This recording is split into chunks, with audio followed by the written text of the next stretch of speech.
RG Podcast, the place for all your gaming news, plus hot topics of the week. Also remember to follow us on Twitter at KMEGA4.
What's happening, everybody? The GRG podcast is live in full effect. And yes, the one, the only, is about to give you guys a world premiere. Let's go. All right, man, this is going to be one hell of a show. We're going to have a good time. I think everybody's going to be pretty wild. You know what I'm saying? I got all the bells and whistles. And when Lemon starts getting rowdy, this is exactly what we're going to hear. So just get ready for crickets. It. Yeah. Crickets. Yeah. So. Amazing.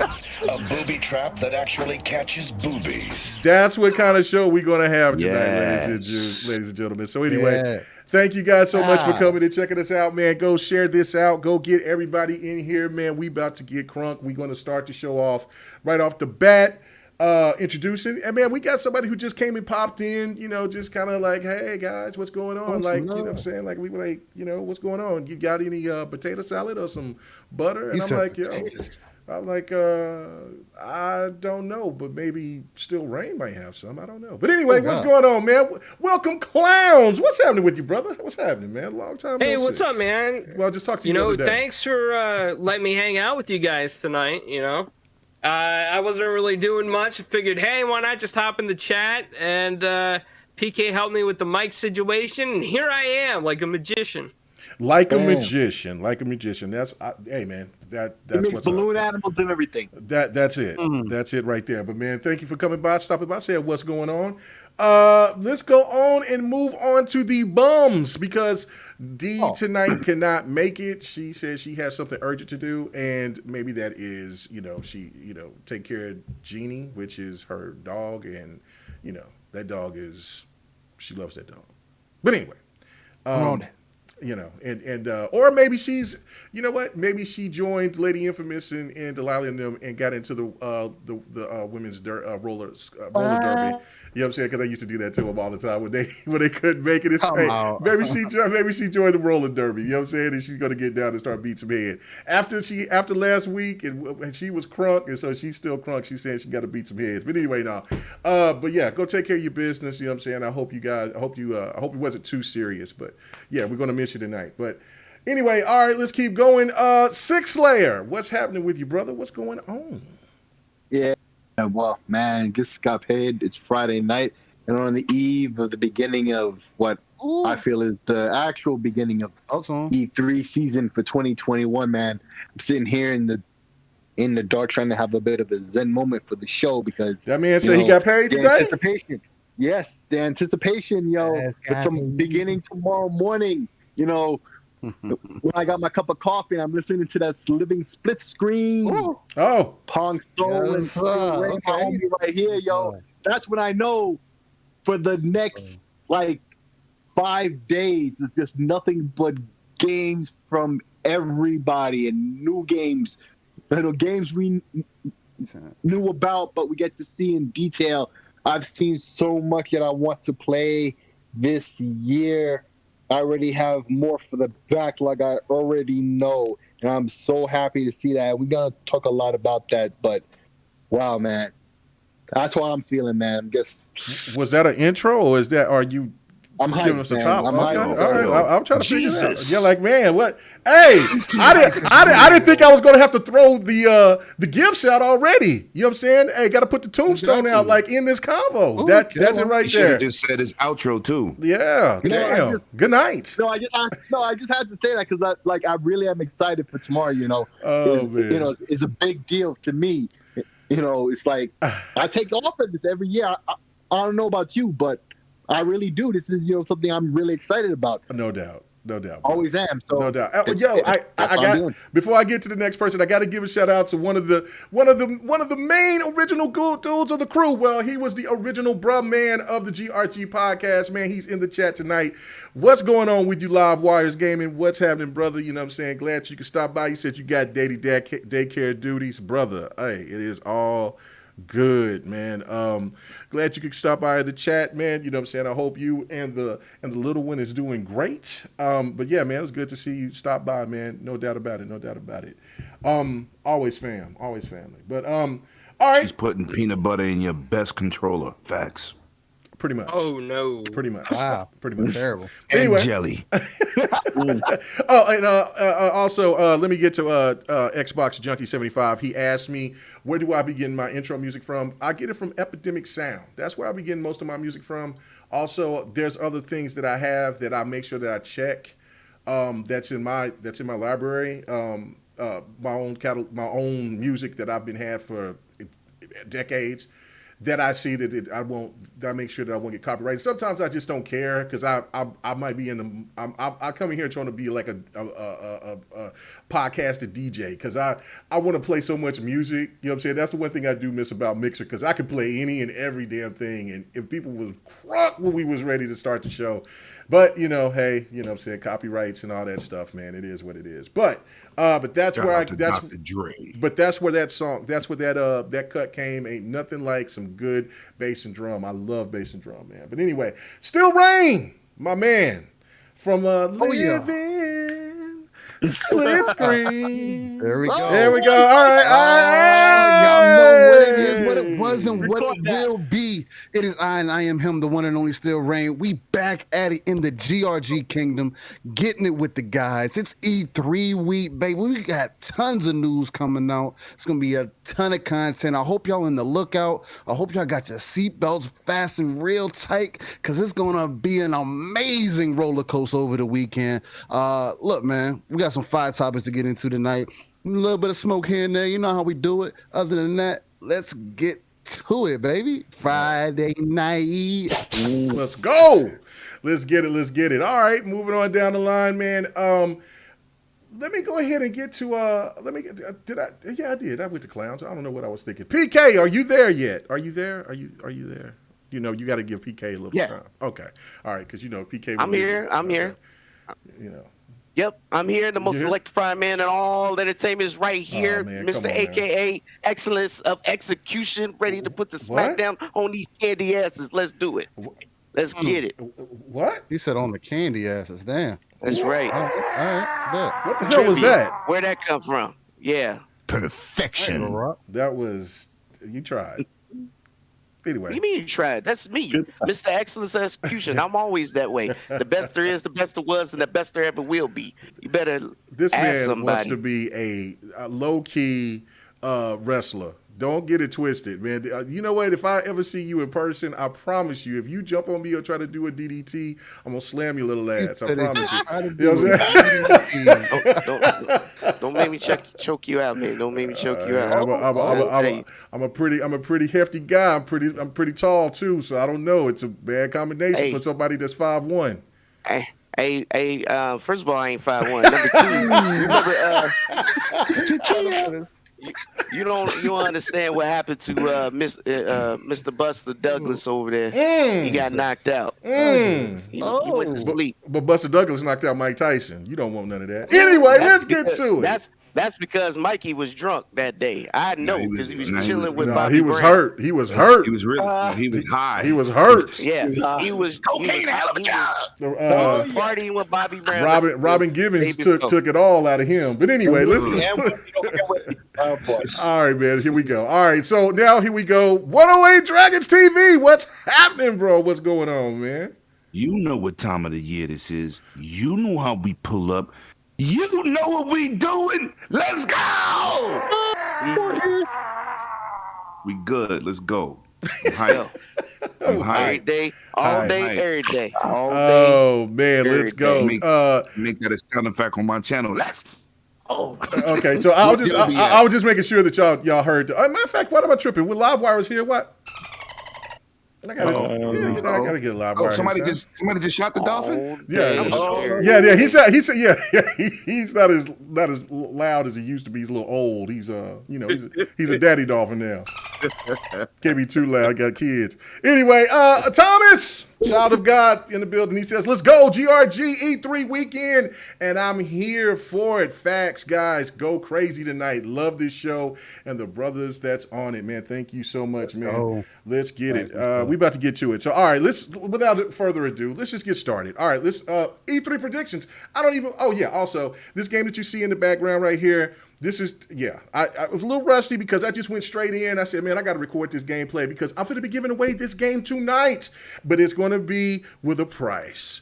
We're going to see how skillful how knowledgeable you guys are with your Ninja Gaiden. You know what I'm saying? So we're gonna do a little bit of some trivia and see who gets this answer right, so they can go ahead and get that collection. You know what I'm saying? Tonight, you know what they're gonna be doing, right? They're gonna be pulling out their phones and Googling every question. This is gonna be. You can Google it, but they ain't gonna get it all because I made sure of it. I'm trying to keep that $40 shit. Anyway, so. Anyway, all right, yeah. I was over here. I was like, man. I said, damn. I want to buy another game. God dang it! I said I was going to give this away. I got one more thing to say. Yes, hold sir. on. Clown is here. Let's go. Woo! Let's go. Whoa! Wow. Hey! Pennywise in the building. Let's go. Mr. Pennywise. Oh man! Wait a minute. I don't have red balloons. I have blue ones. Oh no! Oh man! We about to It's act the damn supposed to fool. be green. Oh man! Anyway, look at them Achievos. That showed you I was just going in, just playing. Anyway, all right. Yeah. For the first time. No, this ain't the first time. What you talking about? This the first time on this collection? Absolutely. But anyway, E3. I know it's messy already. E3 predictions, gentlemen. So let's go straight to our guest. I mean, the person who just kind of popped in. He did his mini live wire. What's going on, clowns? Let's get your thoughts on or your predictions on E3. What do you think that Xbox is going to provide? And then anything else, so we can. I mean, I don't want it to take forever and just go by each individual studio. Or not studio, I should say, but company like Sega or whatever. If you got something that you think that's going to come from Square Enix or from Ubisoft, by all means, go ahead and let us know. But first off, let us know what you think Xbox is going to bring to the table Sunday. Well, Xbox is really, really gearing up their Game Pass, their studios, and I think we're going to see some really special stuff for Game Pass and xCloud.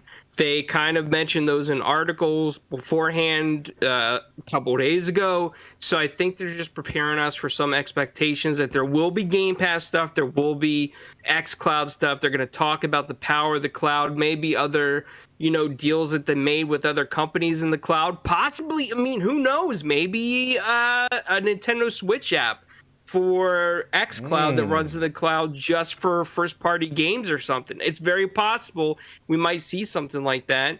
As well, we are going to probably hear about some acquisitions, and I'm keeping my fingers crossed, guys. I really want Phil to come on stage with confidence, drop the mic, and say, we bought Sega and we bought WB. Woo!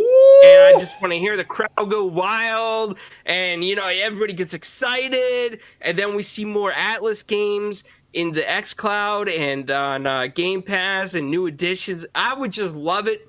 I think, Xbox is future-proofing themselves. They got everything that they need now. They're ahead of the game. I don't even think Luna or Stadia can even make a comeback at this point. Who knows what Facebook's doing, right? But if you take a look at the expectations from the Xbox Bethesda show and all the hype that Phil and Aaron has put behind this, and if you watch the Amazon Luna show earlier today with one game, you will understand. You will understand that Xbox is coming in strong this year. This is the generation for Xbox. This is the future for Xbox. And we're probably going to see maybe a little bit of Perfect Dark. I don't know how much into the game they're done. But I have messaged Phil numerous times, as well as many Xbox people, that I would like to see a little bit more about Fable. I know the game's not near complete, but just give us something a little bit more. What happened to that damn frog? I want to know. Show me, because I love Fable. I have so much excitement for Fable that, if we see Fable, I might just go get a tattoo right after that. I love Fable, man. So I think we're going to see some information about Starfield. I don't know if they're going to give us a release window, but they're probably going to talk about it, maybe show us what it actually kind of is a little bit, because I'm very confused on the purpose of Starfield at this point. I just know that they're hyping it, but I want to know what it is. And we're probably going to see some top-down games. I think maybe some third-party timed exclusivity as well. And maybe they will finally just combine what they needed to do a long time ago and make Xbox Live Gold really part of Game Pass. So however they work it out, because it just seems like Xbox Live Gold is getting really old at this point, and I don't know what they're going to keep doing with that thing, honestly. I have no idea, because it's so priced. The prices are just so out there. When you look at the Game Pass Ultimate, you get so much more value for Game Pass Ultimate than just Xbox Live Gold at this time. And the free games that they're giving out is not even worth the price of Xbox Live Gold anymore. They're not there. Sometimes you get those games on deals for like $2. It's like, why are you giving me this? So show us something. Get us excited for Xbox Game Pass Ultimate. Make that the solid future. More power to the xCloud. Let's see some advancement there. And maybe we'll see Ubisoft Plus come into Game Pass Ultimate. Maybe some even if it's a timed exclusivity thing for us to get used to it. I don't know if they would do a la carte. I hope not. But some Ubisoft stuff in there like that, that would get me excited, man. Like, I want to feel like that there's nothing else in this world that could compete with Xbox Game Pass Ultimate. PS Now is trying to get there, but come on, Xbox. Put all your resources into this Game Pass Ultimate and make yourself the #1 brand across the nation. We'll also probably see more about the Xbox streaming sticks, a little bit more information. I would, hey, listen, I would love for those things to drop right after E3, because I will go get one for other TVs in this house. I love xCloud, and I play it constantly.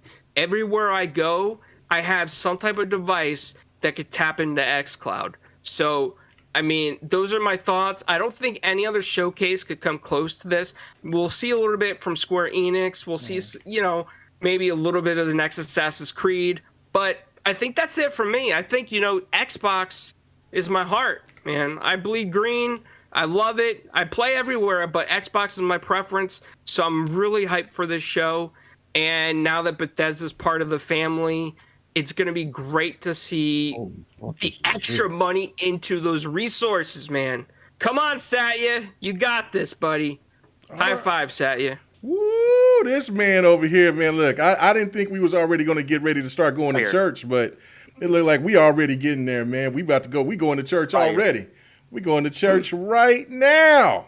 Anyway, so, man, so you actually really think that we are going to get, that Xbox, I said we, so that tells you right there what team I'm over at. Huh? But that you think that Xbox is going to come out on stage and say that they have, you really think that? Yep. Wow. I really believe in this WB and this Sega, and I think we're going to get those drops on those Xbox sticks, find out when those TVs are going to launch, and I really believe Xbox is ready to drop this news.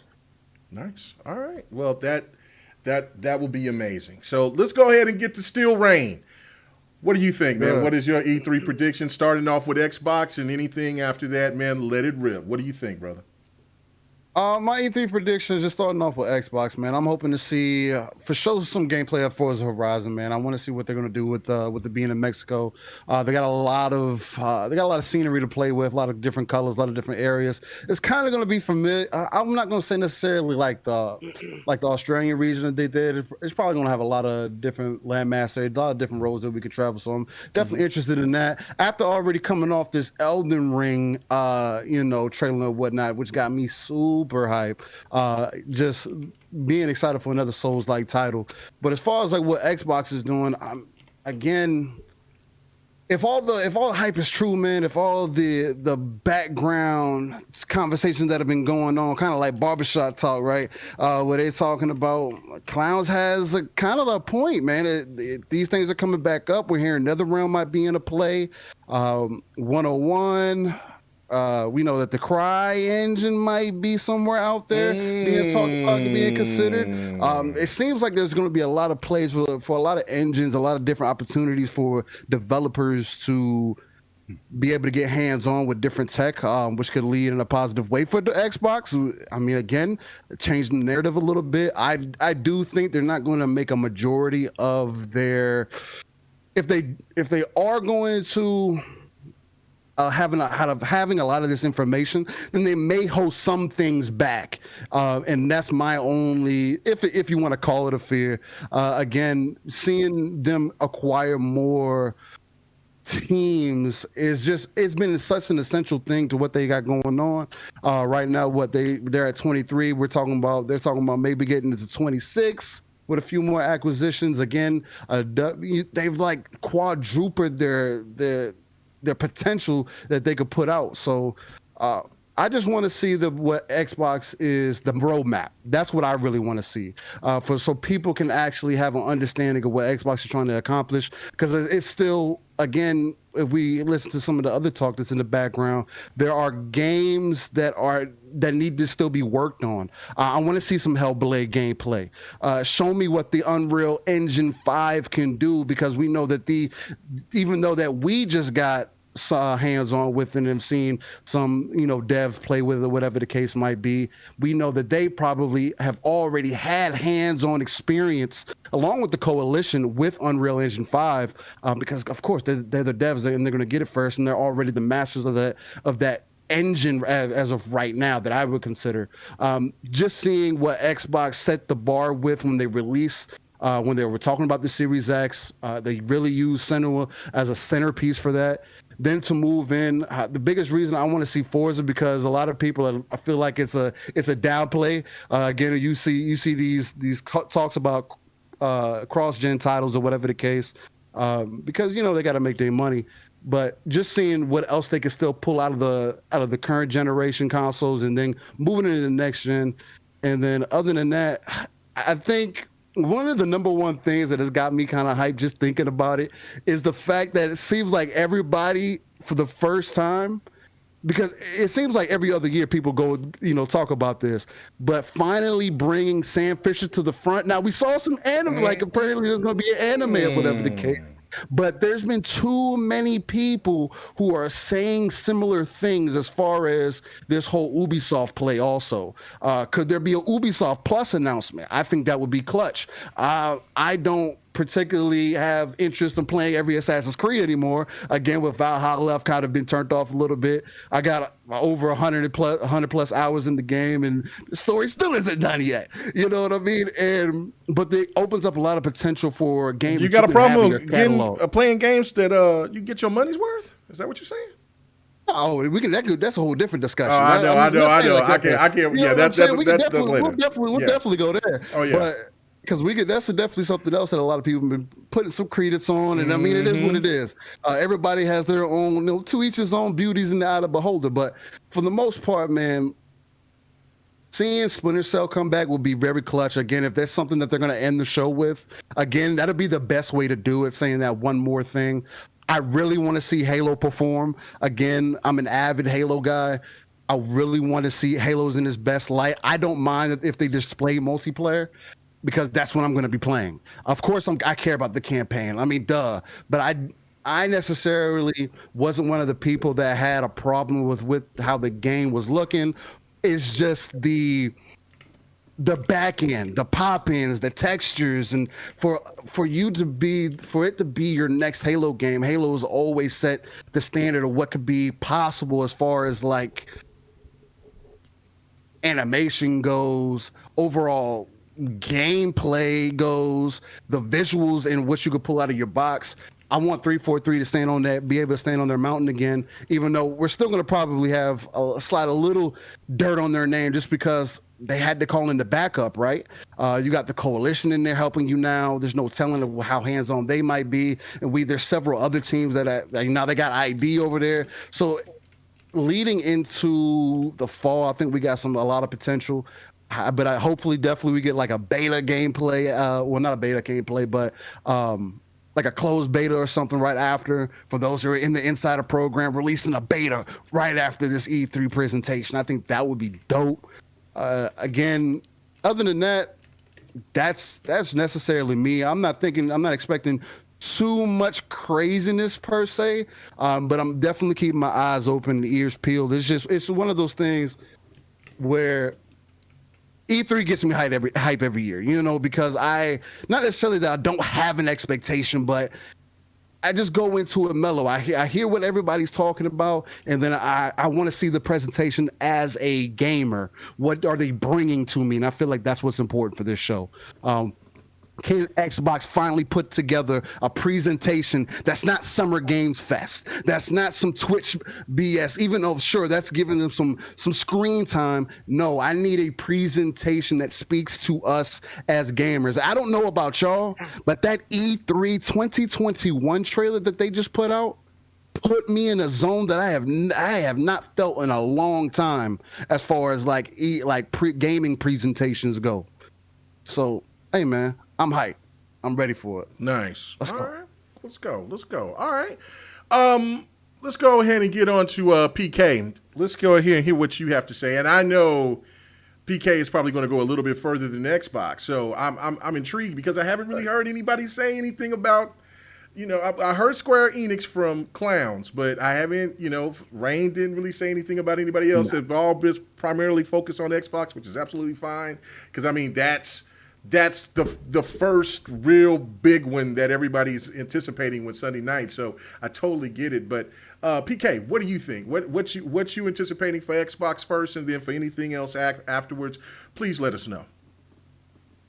Well, before I get to Xbox, I'm gonna just say, look, for me, I can understand Rain having some emotions evoked. I mean, let's be honest. Netflix dropped some bombs this week, right? We seen some throwbacks, some Masters of the Universe, some Witcher news, and then we got hit with some Sam Fisher news, Splinter Cell. Come on now, 2022 is gonna be on rip. I'm gonna tell you, they got so much stuff in the Sonic show coming out too. Come on, man, that is hit. If it ain't one, I don't know what to tell you.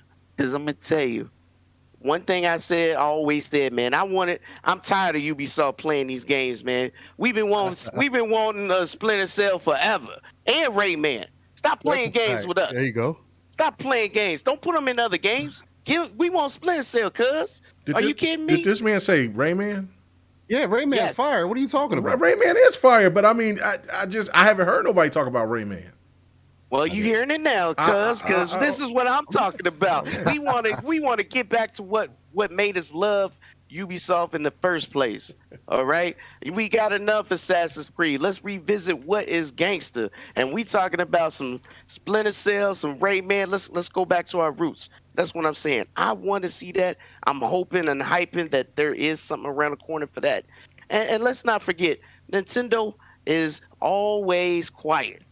But we heard rumblings and everything about their new hardware, that a refresh is not really a new system per se because it's still Switch, but it's a refresh, a mid-grade upgrade, if you can say that, and possibly be able to support more apps than YouTube, right? And it should be a little bit more powerful than the current one, have more capabilities. And there's rumors, yes, that it may be able to support the Xbox Game Pass app. And what kind of stuff would that be? Should that come down the line? Yo, and let's just keep it honest. I mean, there's the other games that we ain't heard about, right?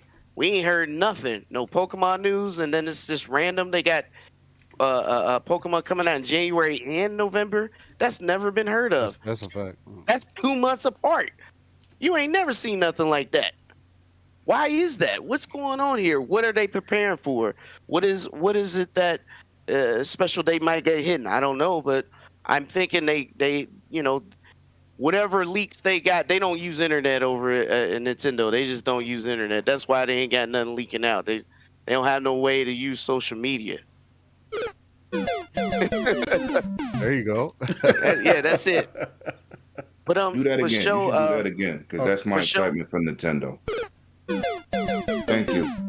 But I do expect another physical thing outside of the hardware that they want to get people excited for November for. I do believe there's something there as well. I also think that Square will have some Avenger news because I'm excited for Black Panther. Yeah. That's my thing. Rest in peace, the King, forever King. Chadwick Boseman. But let's just say I'm looking forward to that. I'm looking forward to some more Final Fantasy news. Hopefully, a global release of the remake. Right. I'm definitely looking forward to some Namco Bandai. They got some hidden gems too. I mean, they dropped another trailer of Tales of Rise. I mean, that's basically their Final Fantasy, if you guys didn't know, and it looks hot. It looks Yeah, it's gangster fire. on It does point. look fire. Mhm. And then definitely Xbox is going to steal the show on Sunday, because this is the first time they had an E3 with as the biggest publisher in the world. That is a great point. That is a great point. So not only are we all excited for the ones that the people that want to celebrate games, but they're also people anticipation, looking over the fence like, you know what? They got a lot to prove.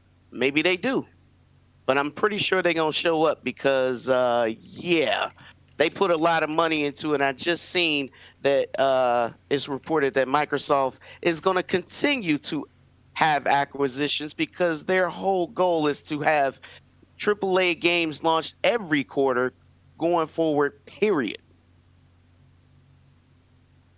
So in order to do that, you got to have a roster that's working on things around the clock. Is that right? Pretty much. Am I tripping? All right. So yeah. So I expect that No, to you're be not. awesome. I mean, every time there was a show per se, uh, since Phil has became captain, they have shown more games increasingly every year than any other show on at E3. So with now that they are now the largest publisher, best believe they'll have even more than anyone else that has a show with that around the corner, and that includes uh, uh Games Fest or whatever other event. Nothing is going to compete, right? And I think it's going to be exciting, a little bit for everyone. I'm not really into the Souls or uh, those kind of games, but that doesn't mean that someone else won't be. Everyone got something to be excited for, and I feel like everyone, including uh what's the other one that's doing tomorrow? Ubisoft's tomorrow. Um, Square is on Sunday. Um, Capcom. We didn't talk about Capcom. Capcom Right. is here, and they do have some things they want to show. Right? We already know about. I mean, Resident Evil's a release. We already seen a demo of whatever that space thing was. I don't know if you guys remember. It was like Oh yeah, some people kind of thought it had a similarity to Death Stranding look like, but yeah, no, I know what you're talking about. Yeah. yeah, but I don't think it'll play like it. But No, the yeah. point is they have some things coming down the pipe that we may not know based on the roadmap that was leaked, but we know there's some surprising things, because remember, one of those things was Power Stone, right? On that roadmap that was leaked. One of those things was Street Fighter, the 6. next Street Fighter Yep. on all consoles. Another Monster Hunter. We know Monster Hunter Rise is going to PC now that the exclusivity with Switch is ended. Possibly the other consoles too. And Monster Hunter is getting another main series game that's coming out. I know I'm also excited for Namco Bandai that talked about Dragon Quest 12, which is supposed to be more all adult oriented, and they're changing the battle system to be more like Final Fantasy 15. So I don't know if you guys are excited for that, but I am, and I'm hoping. Yes, I agree with Clowns. Some big acquisitions to drop the mic and just close it out. Because yes, Sega. I mean, PSO2 has been on Xbox for over a year now. Not on PlayStation, not on anything else. On Xbox for over a year now, and it has been more successful in the last year than the last 8 in Japan only. So you saying So acquisitions too? You saying acquisitions is coming too, huh? Big ones, not small ones. Big ones, game-changing ones. That's what I'm saying. Okay. All right. Sounds real good. I mean, so far it's been acquisitions and so far I don't know. I mean, there's been rumors since last year, so that, or maybe even longer than that they were talking about acquisitions, but they were talking about big acquisitions, now even small acquisitions. So I don't know, man. So let's go ahead and go to you, Slayer. What do you think, man? What is your E3 predictions? And start off with Microsoft first, man. Well, Microsoft definitely, they have a lot to show and prove. The stage, all eyes is going to be on them. Mm-hmm. Big E3 for them. Time to shine. Time to show off. The fruits of all that labor and all those investments in, people, studios, content, more partnerships. More, better, bigger, everything. Game Pass, all of that. That takes a lot of work and effort. So now this is the platform to show off what you've been working on. I expect to see definitely Halo and obviously the multiplayer and all of that. Hopefully an announcement of a beta. Please, please, please, I'm begging. And also I'm hoping Splinter Cell will be there.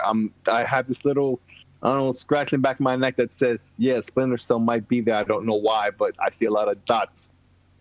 I'm starting to connect it, and it leads me to believe that. But there's going to be a lot of surprises, a lot of surprise announcements, I feel. Like, game changers is a word I've heard spoken earlier, and I think that's the apt title, to put on this whole situation. This is... Yeah, game changers, I feel.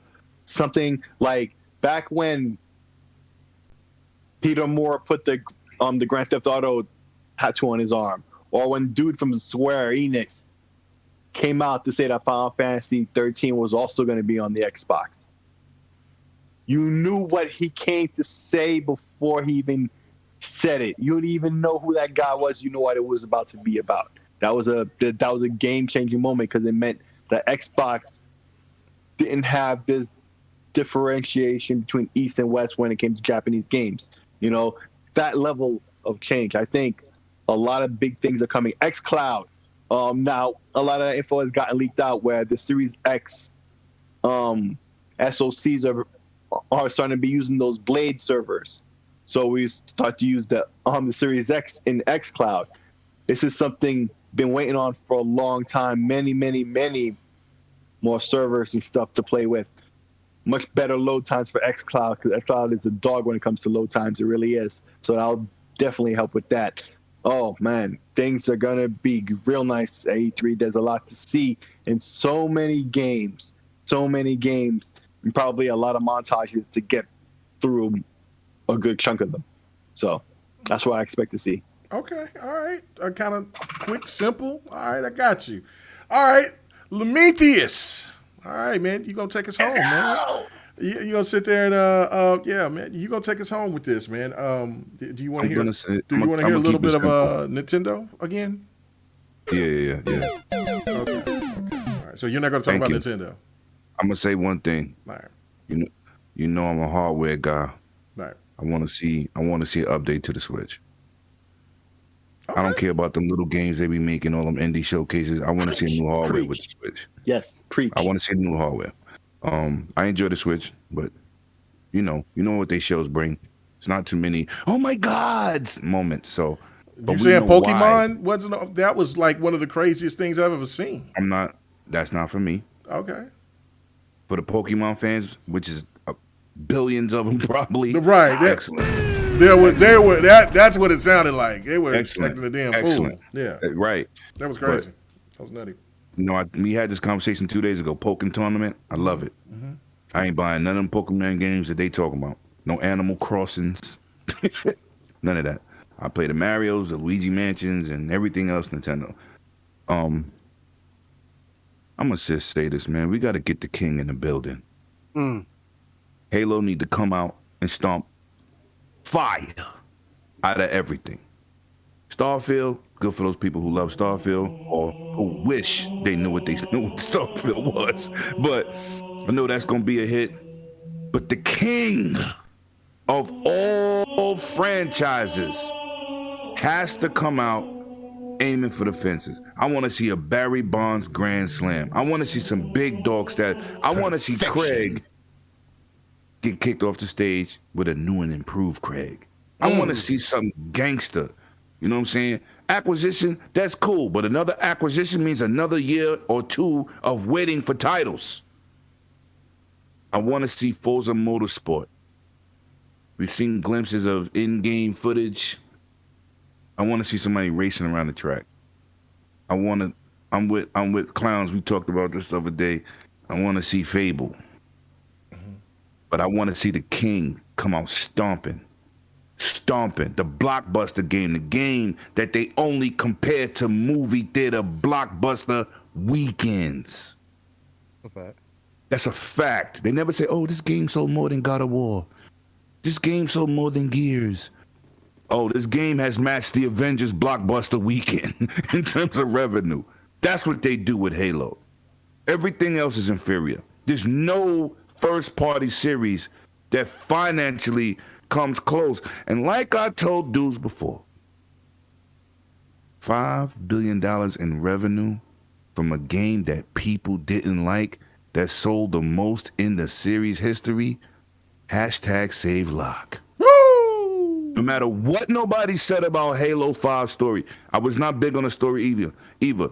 But the money generated by a game that was not liked, that's the revenue they generated this last generation.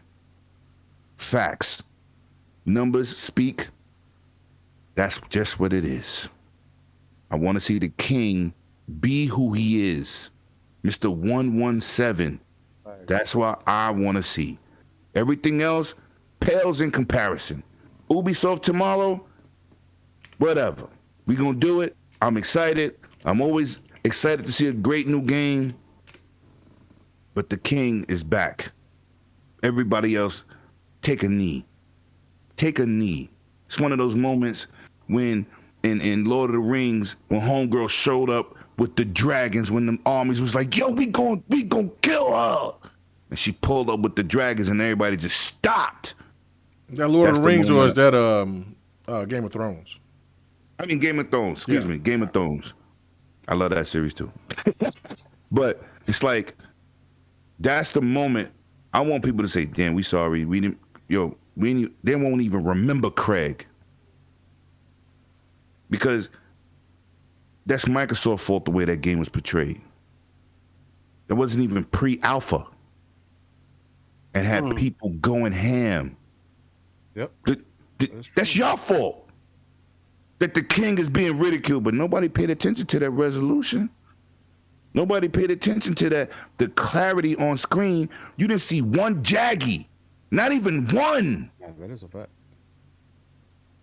I don't look at things. I don't look at Horizon Forbidden West for Alo's face being chubby because she gained some weight.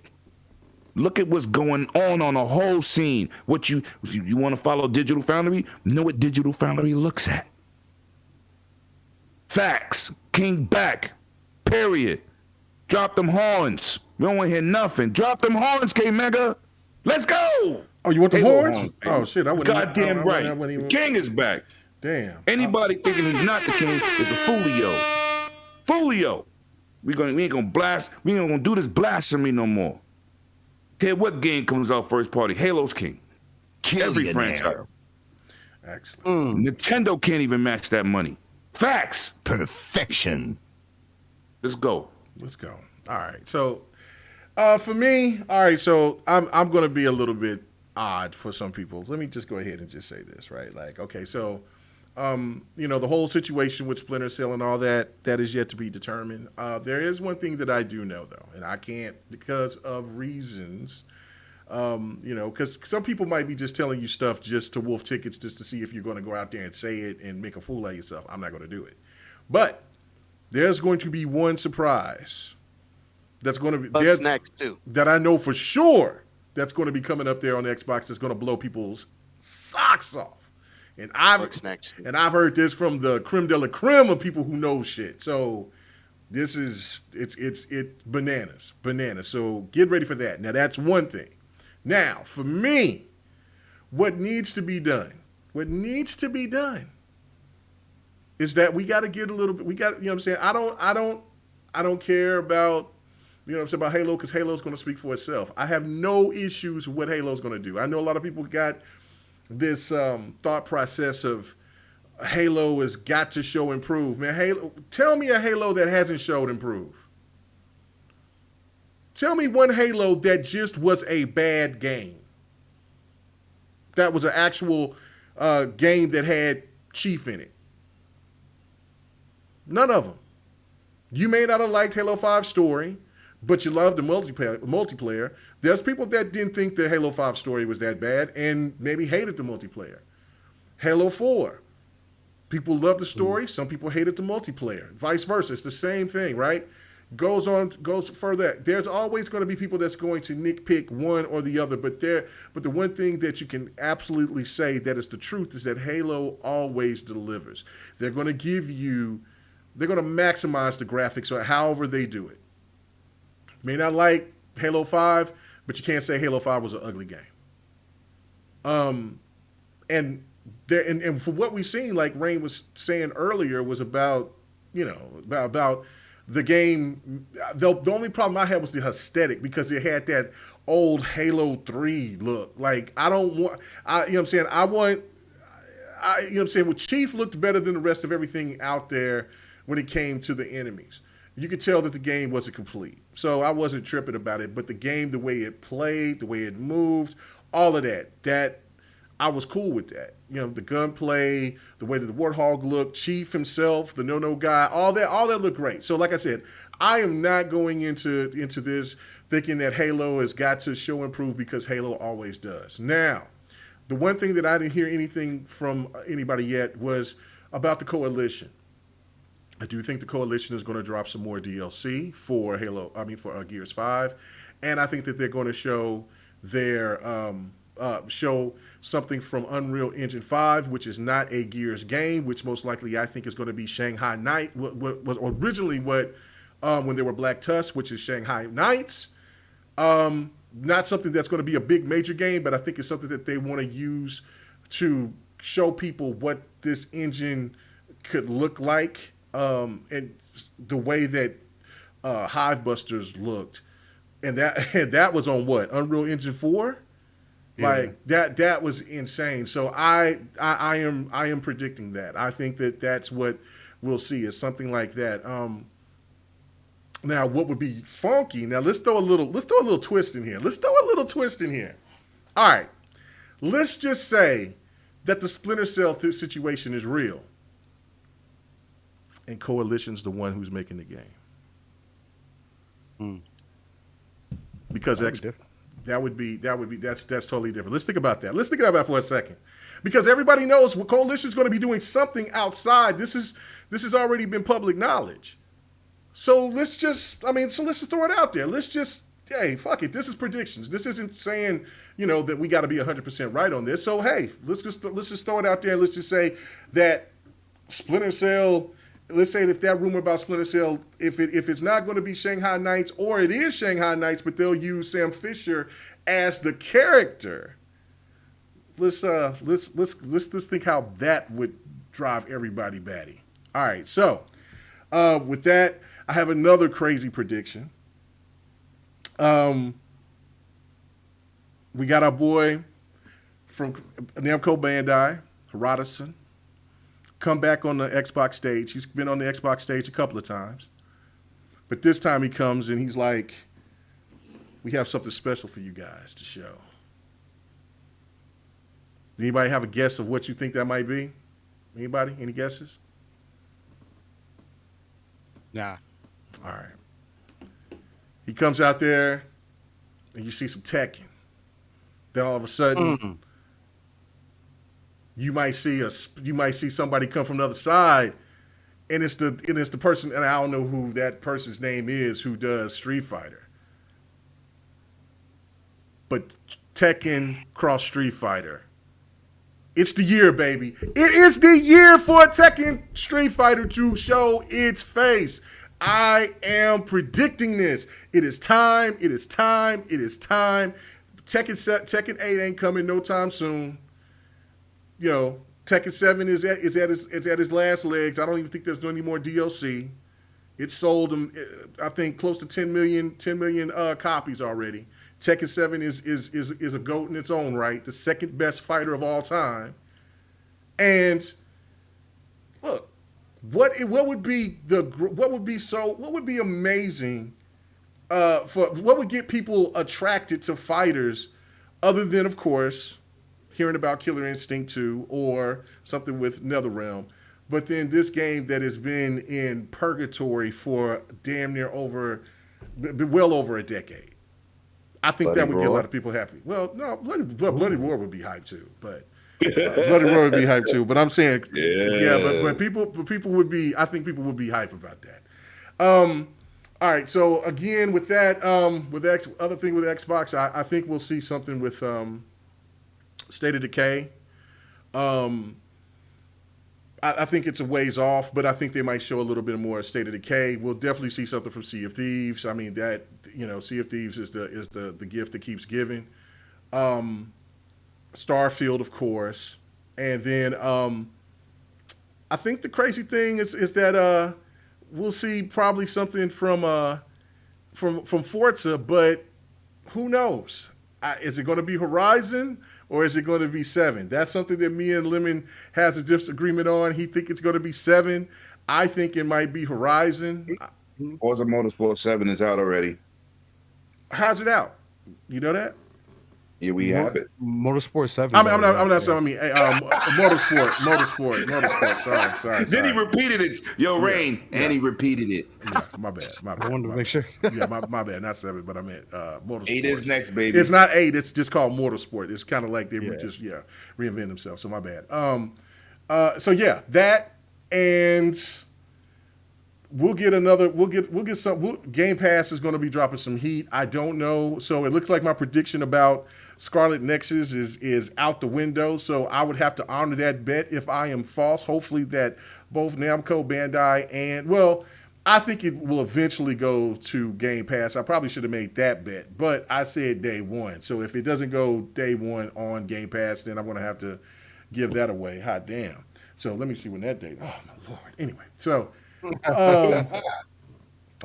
going to need some help with these super chats. But anyway, so, yeah, but we'll go ahead and I'll honor my bet on that. Wow. And then we'll go ahead and see if that's going to be true. But other than that, that's pretty much it for me on that. I think Square Enix is going to show some more stuff. I think Sega's going to come in there and they're going to announce that Persona is going to eventually is now Persona 4 and Persona 5 Royale and maybe Strike will all come to the Xbox. So I definitely see that. Strike. Yeah. I'll pick up all three. I mean, I think that it's time for Atlas to, Atlas knows that they're in a position right now that where they can put these games on all platforms and make tons of money and not just keep it isolated on PlayStation. I think that's why PlayStation is doing what they're doing, because they know that they lost Atlas. I just think that's why they're just going all in on with the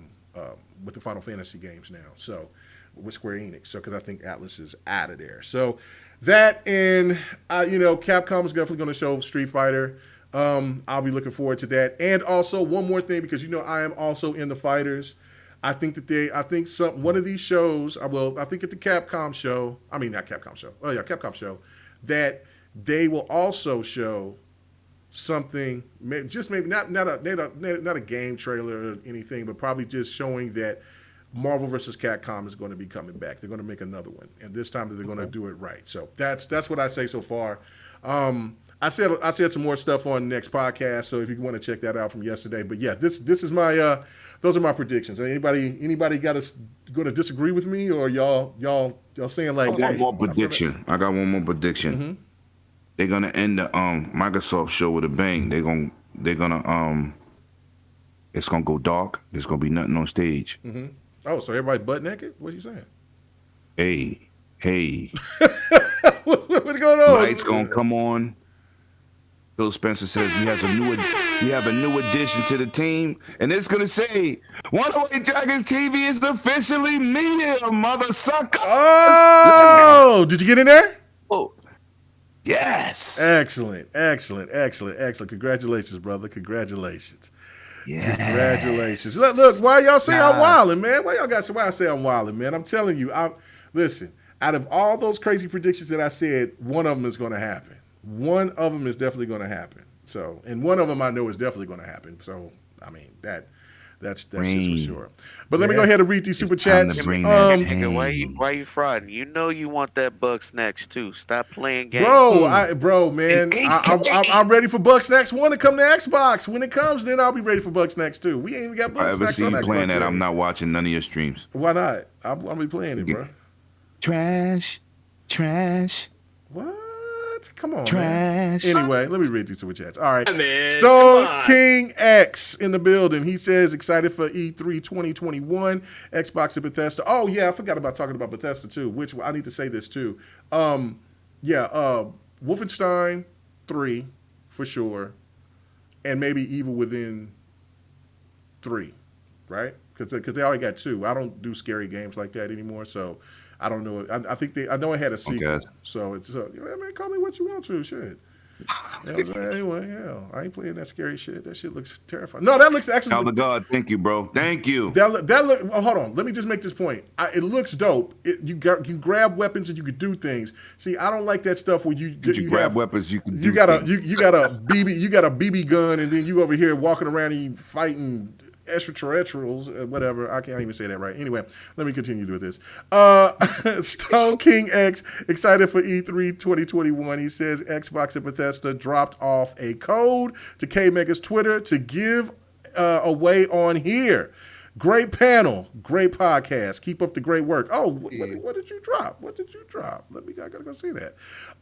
Thank you so much, sir. Thank you, man. Really do appreciate the support, man, especially from last week. So that was really cool. So thank you, brother. Really do appreciate it. And so we got Lady Foxfire, man. What's up with you, girl? Just like Bot was saying, man, anytime that you want to come on to the show, man, I would love to have you on, man. Big fan of yours. Hope you come back and get into the YouTube scene again, man. I always used to love watching your content. So, what I'm saying? Miss you out there, but thank you for the support. You should what's up, GRG crew?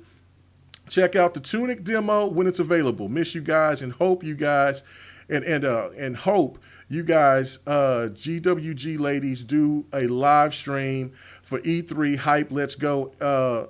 Let's see. She's like, Fox love Xbox. No doubt about it. Hey, all they got to do is get in touch with me. You know what I'm saying? Anything is possible. No doubt about it. There's much love for the ladies here. No doubt. All right. And Henosis, my main man, Henosis, he says, great show, dudes. I'm hoping for Persona 2. Yeah, definitely for that. And also, before we get to the next topic, I do need to say this, is that after the Xbox event that evening, because I'll be on with Xbox and them doing the live stream. Afterwards, though, later on that evening, we'll be doing the collaboration like we have been for the last couple of years. You know what I'm saying? Next podcast, the GRG podcast, all together. We'll be all having this together Sunday night. So if you guys can make it, it would definitely be a blast. You know what I'm saying? So get up there because channel is on. It's going to be on here. It's going to be on here. Okay. Yeah. Because I don't do live streams and stuff like that. I let you and Xbot and them do it. And other people, because there's so many of them, and so it's like everybody can't have it. Somebody got to be on somebody else's channel, right? That's what I'm saying. So I just go over my boy. Shout out to them content creators. This is a week that we really this is the week to work. This is work. This is work. So good. So maybe we can link up and do the media thing. You know what I'm saying? Since we both got that pass. Sometimes I wish I could just pull up and just use my voice. Yeah, for real. So, but definitely. So check us out coming up here this Sunday. It's going to be crazy. So, and like I said, there's going to be so much. And so I cannot wait to get, it's just work. I wish I was there personally, but it is work. But let's get on to this next topic, man. Predictions is over. And let's talk about BattleField 2042 because it's kind of got some controversy. Behind it, after the trailer, I showed the trailer here a little bit earlier. I did a I know Lemon did one, and I did my very first like reaction video, and I'm a Battlefield nut. I love Battlefield. Always have. I'm a huge Battlefield fan. So to see them go back to this, I was ecstatic. But then we started to hear about, I was kind of bummed out hearing about the situation with not having the single player, because I did like the single players that they've had on Battlefield 5, Battlefield 1, Battlefield 4, Battlefield 3, Bad Company. I've enjoyed them. But I want to get to you guys. I want to go straight to 108 on this first, and I want to get your thoughts. Now, the $70 price tag. I see a lot of people are having a problem with it. They're saying, look, why are you giving me a incomplete game? It doesn't have the single player because I'm used to the single player. Now you're just giving me this content, and now you're charging me $70 and more. And then there's some people that's really saying that they're out. So what is your thoughts about that? Give me your knowledge on it. I mean, you know what I'm saying? I know that you're playing Battlefield too. Are you pissed off about this as well? I've been playing Battlefield since PC before it even touched the console. But I'm going to say this for the record, man. Shout out to the crybabies. Ooh. I know the people are like, oh, Lemon, where you going with this? You know where I'm going with this? Battlefield 1, Battlefield 5 had excellent campaigns, and you cried. You whined. You didn't support the woman on the cover. You did them dirty. Let's just be real here. You was crying, so they did what they did what they usually do. They go to the bread and butter. They go to how the series started. It started out at multiplayer only because you spoiled brats complained, oh, you put a woman on the cover? And the last one, you put a African American on the cover? Oh, man, y'all about to get this work. So now they said, you know what? The money is in the afterplay of the single player, which is multiplayer. That's where the money's at. Shout out to Halo, PUBG, Call of Duty, and everything else under the sun. Overwatch. The multiplayer is where the money at. So they went back to their roots. Balls to the wall. They giving you what you asked for. Yep. And you gonna get out here and cry. Honestly, my heart bleeds gorilla piss for all of y'all that's complaining.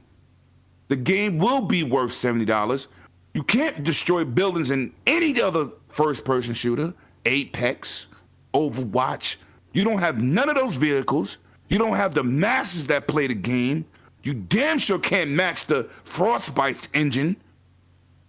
This is for the core. They went back to the roots. So if you're not an original Battlefield player, and I ain't talking about console, you don't even understand where they just took this game. They swinging above your head. Maybe you need to put on some old school heels, old school pimp heels in it with some goldfish in the goddamn heel. Whoa, what? Bring your weight up. What the hell was that? What'd you say? I am a Battlefield veteran. They took it back to the roots. Y'all embarrassed us as a gaming community by disrespecting the woman on the cover and a black man. Oh, we about to have some church. All I want, man, from the community is play the game. Better say amen. Play the games. We have a church. We have a church. Well, let's go. Hold on. Before we get further, I got to go. I'm probably going to Burger King. No, but I gotta bounce out of this. Well, let me hear what you got to say, Clowns, before you get out of here. What is your thoughts about the whole Battlefield situation with the price? I would really see, this is the hard thing, right? Because this is a multiplayer game, and if they're trying to compete with Call of Duty, especially with Call of Duty Warzone, Call of Duty Warzone is free, right? And I mean, Battlefield's trying to kind of like get into that kind of circle. I think that they should have made Battlefield free or found a way to do it free. or put it into maybe like a service like Game Pass and PS Now and do it free, but something, because Warzone is so popular and you don't even need the real Call of Duty game to play Warzone. You know, you don't have to pay to play Warzone. They make all the money on the skins and the microtransactions, and I just kind of think that Battlefield should have followed that formula right now, just to pick up some of that consumer base, and then they could have went back and said, okay, we'll make extra multiplayer modes, add a little bit of a campaign, and then we'll charge you the next round, or even just making an addition in the future, like DLC, like do a campaign as DLC, and then just add different types of online multiplayer formats. That's all. Because Call of Duty's king right now with that Warzone, and that's what people are getting sucked into. It's got cool skins, got cool weapons. You got like characters like Rambo in there. I mean, how cool is that, right? They just have cool stuff in there. So I think Battlefield needs to get on that level to compete. Not saying that Battlefield's bad anyway. I think Battlefield is more advanced and more technical and tactical, but it's got to reach mass appeal at some point. Otherwise, eventually, it's going to lose some of its player base to other games out there, especially now that games are being geared towards younger generations. And I hate to say this, but it is the fact. It is the truth. Everything is being geared towards generation younger than us. They're not marketing really to us anymore as much. It's really more to the younger crowd, and that's what all this play anywhere, play as you go, stream quick, all those kinds of services. And I just think the guys at Battlefield in production need to think of those things too. I'm going to say this for the record. Clown, I'll never disagree with you. That is the most casual answer possible. Battlefield is a hardcore simulator. You don't have to put hardcore mode because it's hardcore. They never had a problem making money in Battlefield. No, and that part is true, yeah. And Warzone copied PUBG the same way Fortnite copied PUBG. They had to do something to make it free because Call of Duty before Black Ops and Warzone was trash. Battlefield don't even come out annually. I will say this to counteract against what Clowns is saying, is that I think this is why different ball game. This game. Well, no, I mean, I definitely get what Clowns is saying, but this is my point on it too. Is I think that this is why I think it's going to go to Game Pass. Once I heard that it didn't have a single player, because that to me that's the most. Because remember, if you go back years ago, that's where we started hearing where Call of Duty was deciding that they wanted to try to get away from the single player because they had to pay all that money for actors and things like that. And then they also found out that there was more people that played that played the multiplayer, and they just skipped the single player. And so that's right. So that's why I think when they did it like this, that's why I think that this is definitely going to be on Game Pass to counteract something like Warzone, because this game right now doesn't have Battle Royale, not yet anyway. So I don't know, but anything else you want to say, Clowns? Let everybody know where they can find you at, brother. Thank you for coming on, man. Oh yeah, absolutely. Everybody can find me at Italian Clowns on Twitter, and been doing a lot of big stuff on 4GQ TV. Yeah, so check us out there. And everybody that's listening to the show, man, I hope you have a great night. It's a great crew on the show right now, great topics. And, if you don't catch it live, hit that replay, like, subscribe, share it out. Whatever you do, let people know about this podcast, man. Man, thank you, man. That's so kind of you, man. I really appreciate it. What I'm saying? I hate to, I got to cut into there, KMEGA, because I got to... You gotta rub some feet. We got a project we gotta do. Right? Y'all gotta. And it's geared towards what you was happy about. So I'll let you know about it later. But yeah. Okay. Okay. At the end of the day, I would say, I hope Battlefield succeeds, man.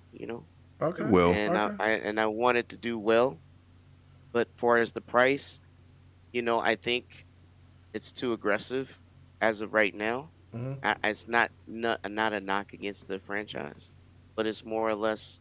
I think what Clown's alluding to is you want adoption rate, and instead of doing what your competitor doing, you should do it better.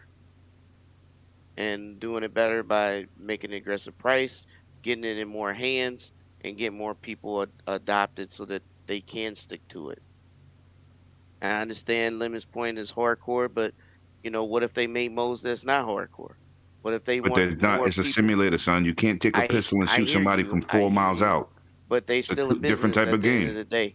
But They it's still a still, business it's at the but you. So look. Let me ask you a question. This is really so. Being that Call of Duty is an arcade corridor shooter, you want them to take a simulator, like NBA. Let's say NBA 2K1, and then make an NBA Jam. If we can have two different genres, they're not really in the same category. One is a simulator, one is an arcade shooter. I didn't say they're the same category. I just say they're competing against it. Whatever category they land in, they still competing against it. Which means No, I get what he's saying they too. need to. Yeah, I just do, but need they to both be- got a problem. Halo dropping this year. Hey, listen, I'm not the person that owns any of this. Okay, none of it belongs to me. I'm just a gamer like you that want to enjoy things. But I'm just saying, from a business standpoint, they need to be aggressive on something to get that edge when it comes to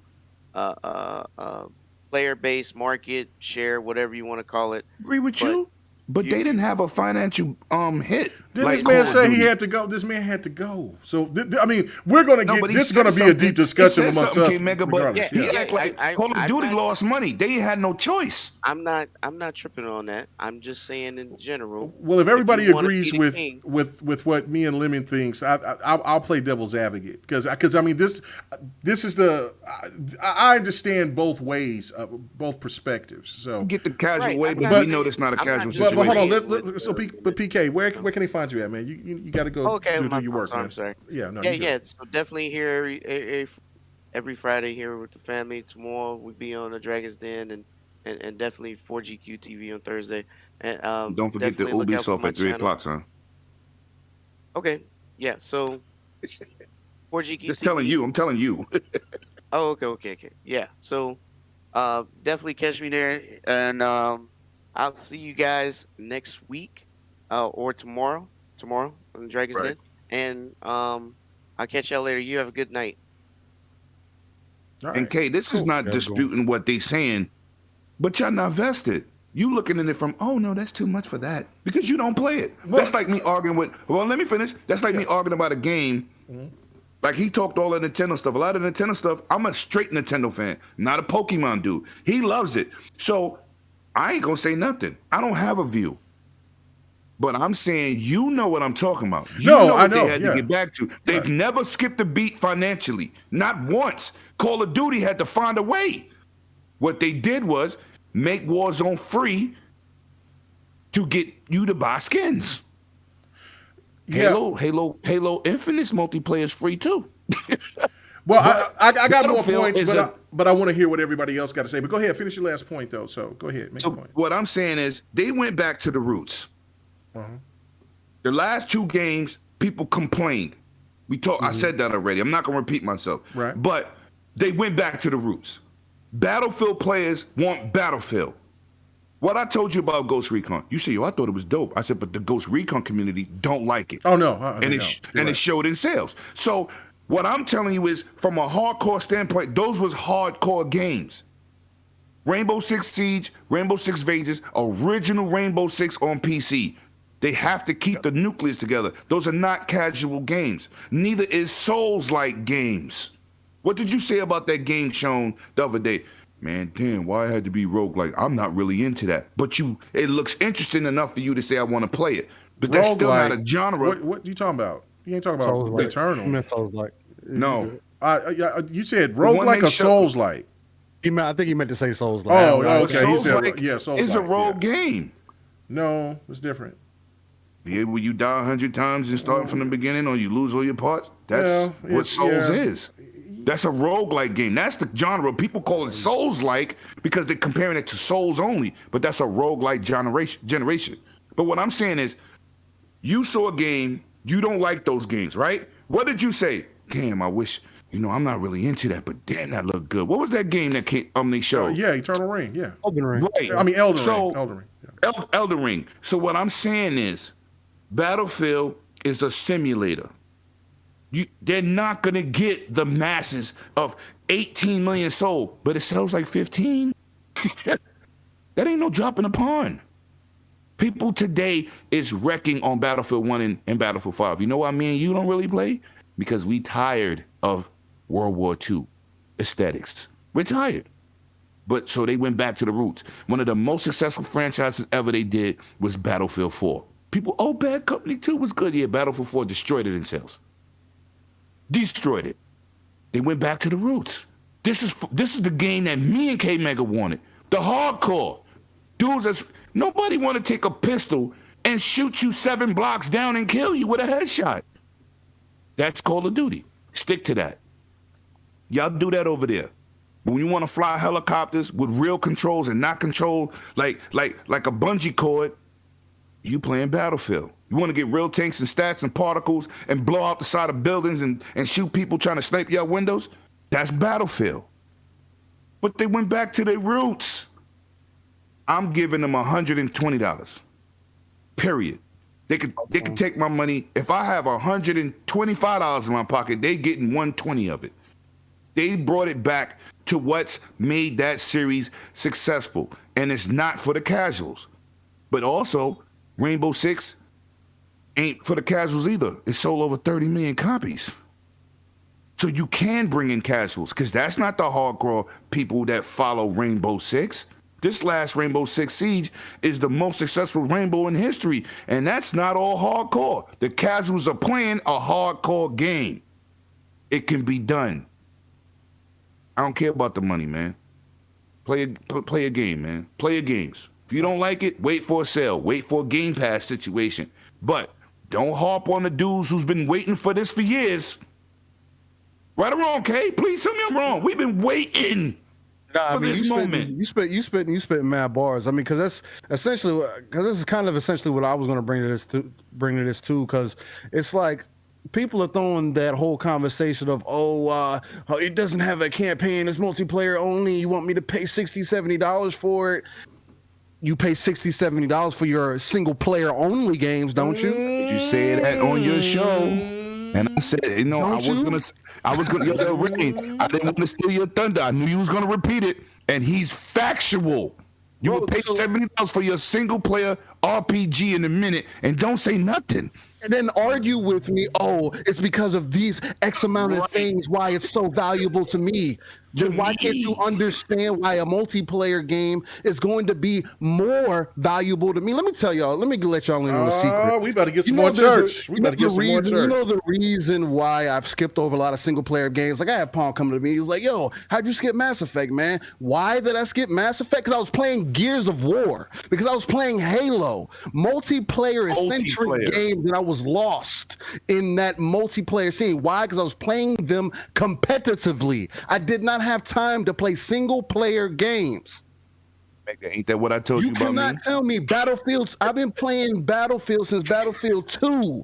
That's 2005. Facts. I was playing Battlefield before that on PC. No, actually before that it was Rainbow Six, like Lemon was talking about. Facts. And he's right. Rainbow Six was never a, as I like to call it, softcore game. It wasn't. Facts. You played Rainbow Six because you cared about your KD, because you wanted to catch a dub, because you like the tactical shooter side of it. That's why Siege has become what it has. There's no denying that. Nobody can deny that. And you can't necessarily call it a casual game. I understand why people feel like, $70 is too much for a multiplayer game. Yes, because you have free-to-play options. But you don't have to play Battlefield if you don't want to spend the money for it. Now, with that being said, will it go into Game Pass? I still think it will. Why? Because EA already has that relationship with Microsoft to understand what they can guaranteed get out of that service. And they're going to want that player base at some point. Now, it's going to be about, will Microsoft want to drop that bag on them? The other thing they have to consider, though, also is just because we're all nitty and holding hands or whatever the case might be, I still have my own competitive shooter that I have to release and live through. At the end of the day, Battlefield is not my first party game. So I can see why it wouldn't go in the Game Pass. It's a double-sided coin, but does it need to? No. I've been paying $50, $60 for Battlefield multiplayer only because I don't play the campaign. I haven't played the campaign since Ghost died in Call of Duty? I don't care about that. I don't buy Call of Duties. I definitely don't buy them no more. This last one, Cold War, that's trash. If it's not Warzone, I'm not playing it. That's where Call of Duty's at for me. If it's not free, I'm not playing it. If you want to spend that time being corny and having a good time in Call of Duty, do your thing, man. That's what's up. Mm-hmm. I'd rather play Battlefield. And you can't justify my price. That's right. You can't tell me that a single player game is more worth it than a multiplayer game is. That's so right. A game that I'm gonna get around 100 hours in, depending on the game, versus a game that I'm gonna spend thousands of hours in. Facts. Non-stop, continuously progressive. Oh, it only has 7 maps, $10 a map. You know what else I usually pay that for? The season pass and every other game that comes out. This is just the era that we live in. Season passes now. In Call of Duty. Exactly. They on season 4 Tuesday. Guess what? You pay $60, $70 for your Call of Duty, for example, and you still spend $20 a skin. Do y'all not recognize? You don't recognize if we do it, and we do it for fun, like it's nothing. And you know what? We ain't complaining about it though. But the same people, you can't complain that a game that is considered a hardcore simulation type game, where if you're sniping at me, this isn't Call of Duty. I will blow this whole map up so you can stop hiding from me. Facts. This is what it's about, and that if you're not interested in that, it is what it is. This is what Battlefield is going to do. Yes, does it have to compete with Call of Duty? Sure, but at the same time, no, it don't, because there's no other game like it. That's why, just like Lemon was saying, it's going to sell regardless, because of what Battlefield does. Mind you, this is the first game we've had in modern combat in the last 5 years. No more than that. Since Battlefield 4. That's even worse. That's like almost 12. It's been it came out in 2012, 2013. Yeah. Was it that long ago? Yeah, because they dropped 2 Battlefield. Because it came on the 360 and then Battlefield's not annual. Call of Duty come out every year. It's not. That's the other. It's not an annual game. They live off of one game for years. I mean, if you want to be technical, Battlefield Hardline had regular weapons, but a lot of people didn't like that. No. They tried to say it was a reskin. The street version of Battlefield. The multiplayer was awesome. The multiplayer was crazy. I don't care what nobody talk about that all the time. It was crazy. If you say Hardline was trash, but that multiplayer wasn't good for you, you didn't play it for real, or you didn't have it was made by. They had some of the best. Microsoft bought Playground. No. The team that made Dead Space made Hardline. Nah, son, it was Playground. No, we weren't Playground. We made Hardline. Go look it up. Who made Hardline? Yes. No, it wasn't Playground. It was not Playground. It was not Playground. You sure? Yeah, Hardline was made by the people who made Dead Space, and then when they dissolved, Visceral made Hardline. Yeah, Visceral. Yeah, that's the people who made Visceral. Yeah, that's the ones. Visceral. It's the ones who made end up the Dead being Space. Playground when they did that. When they did their whole sell off. No. When they got fired, because they got fired after Bloodline. No, I think they're still doing that. I'm not. No, I think they're still with EA. I just think EA. You know what I'm saying? EA. I think EA still has them. They might have got folded because it doesn't look like they put anything out. Yeah, they might. Well, yeah, but they got fired. But this is how they do it. They hold those assets. So that's why nobody else. But anyway, for me, that's what I was going to say. Hardline had some of the best DLC maps I've ever played in any shooter in my life. Yeah, it was solid maps. It was a street version of Battlefield. Right? Yeah, it was nuts. Yes. Anyway, and We all missed that fight down the streets in the suburban area that looked like Compton. Oh yeah, hold on. Future generations. The game that you're seeing here is Scarlet Nexus. That's my gameplay of Scarlet Nexus. I can't wait. I can't wait. And don't get it twisted. I respect Clowns and PK. Yeah, bro, we got six Slayers still in here. 108. Oh, no. He knows what it is. I know, but I'm saying like, just for saying like, don't think I'm disrespecting what they say. I understand, but your comments is definitely you're not invested. You're not vested. Yeah, disagreements is disagreements. You're not vested. Right. Yeah. It's just, you're not vested. We coming from a whole different space. I agree with you saying you want to reach the casuals. Yeah, okay. You're gonna spend more money for it. So, was you done, Rain, or did you have more to say before we go? I mean, that's essentially it. I mean, he basically knocked it out of the park for me. Definitely, I'm interested in what Six gonna say because we might have a few more things to say after that. But I want to see what Six gonna say. I'm gonna play. I'm gonna play devil's advocate a little bit. I want to kind of touch on this a little bit more. Be KMEGA. Don't be devil's advocate. I want to be KMEGA, but what you want to say. Anyway, Slayer, what is your points about this? I mean, what do you think? Do you think that this is out of bounds for EA to go ahead and charge this game being only multiplayer for $70? Oh my God!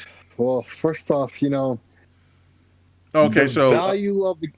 I'm sorry. I just want to say this. Junkie said here, Visceral Games got shut down in 2017. Okay, all right, so they're done. All right, finito Titans. All right. R.I.P. Yeah. Rigor mortis, habeas corpus. Anyway. Mm-hmm. So,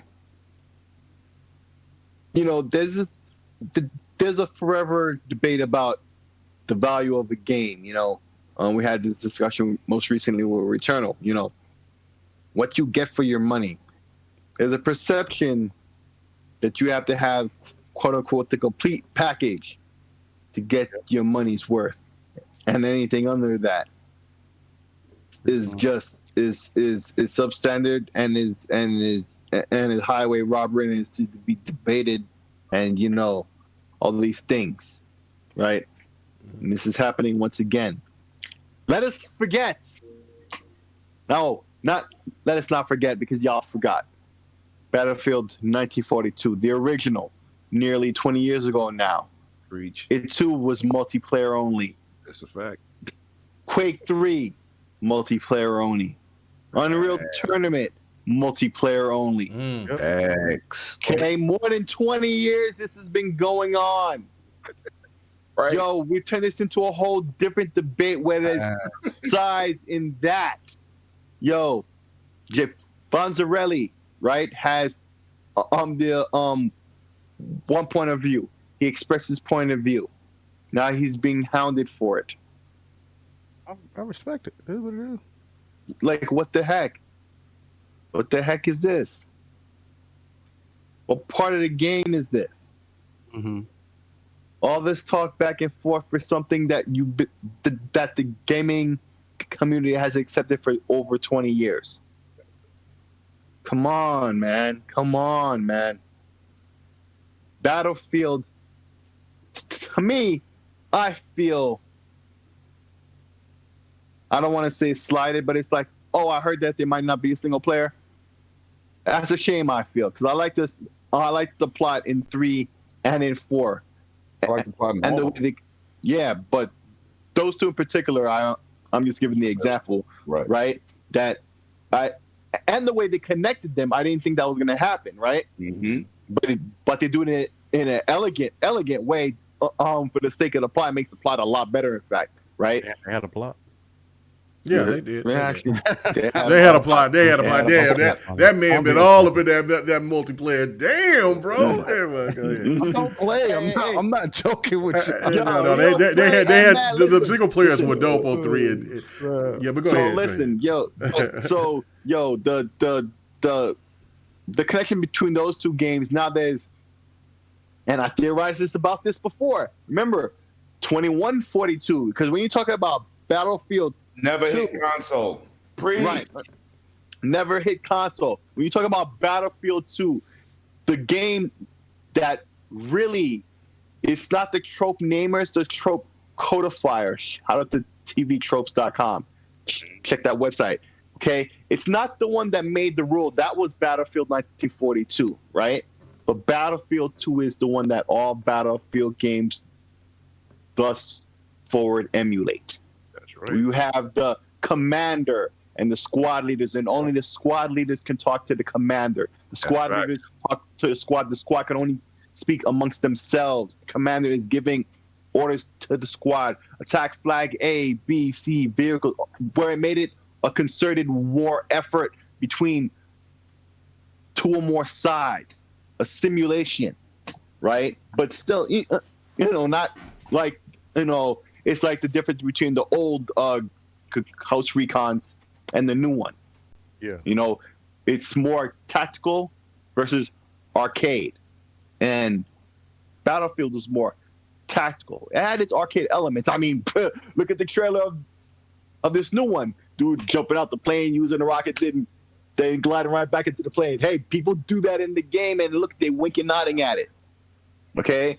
Now they're adding a little bit more arcade back into the simulation.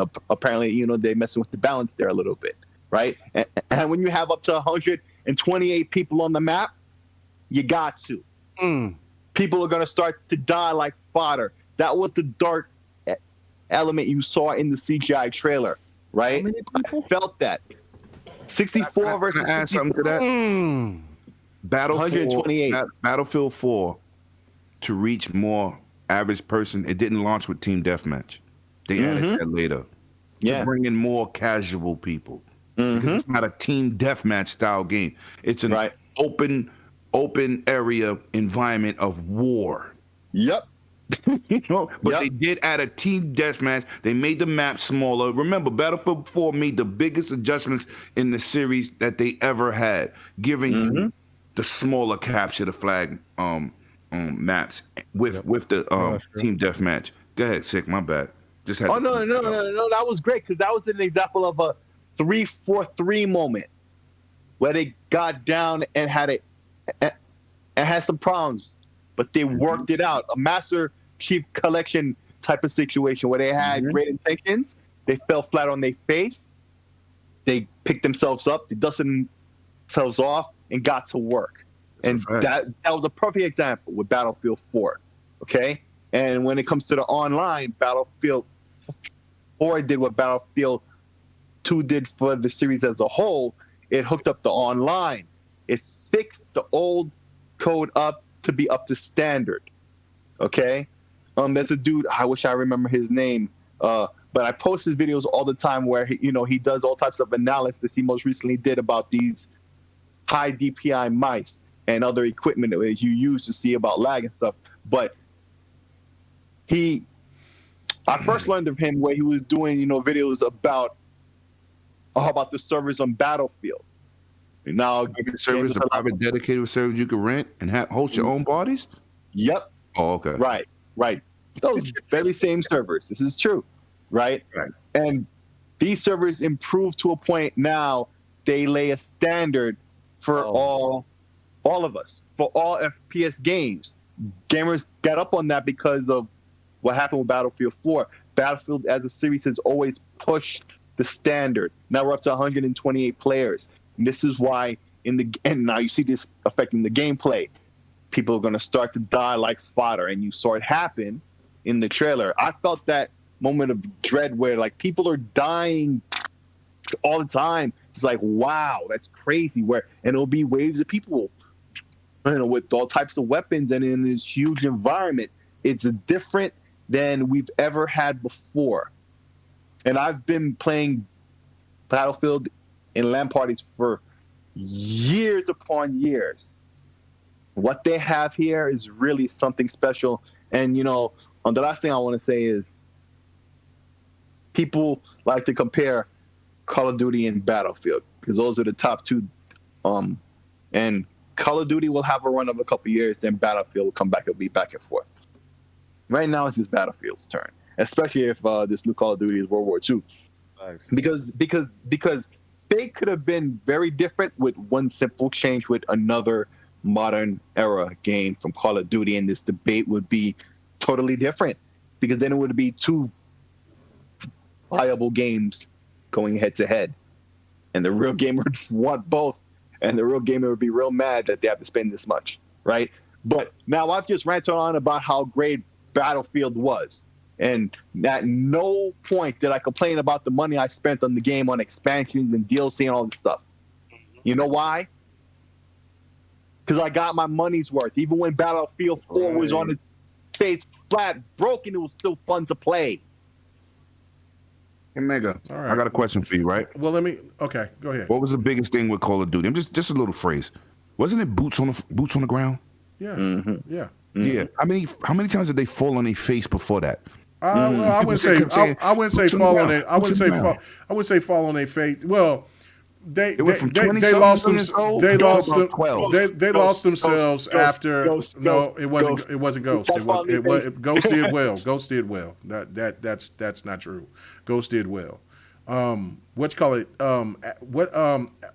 Advanced Warfare was the last one that did well for Call of Duty. Well, they all do well, whether you look at their numbers. Well, but they don't do Call of Duty well. But Advanced Warfare was their last really big hit until they brought back the boots on the ground. Because remember that Call of Duty did the same thing by just going with with online only, but it was like PUBG mode. And I was like, I'm not buying that shit. I'm not. Blackout?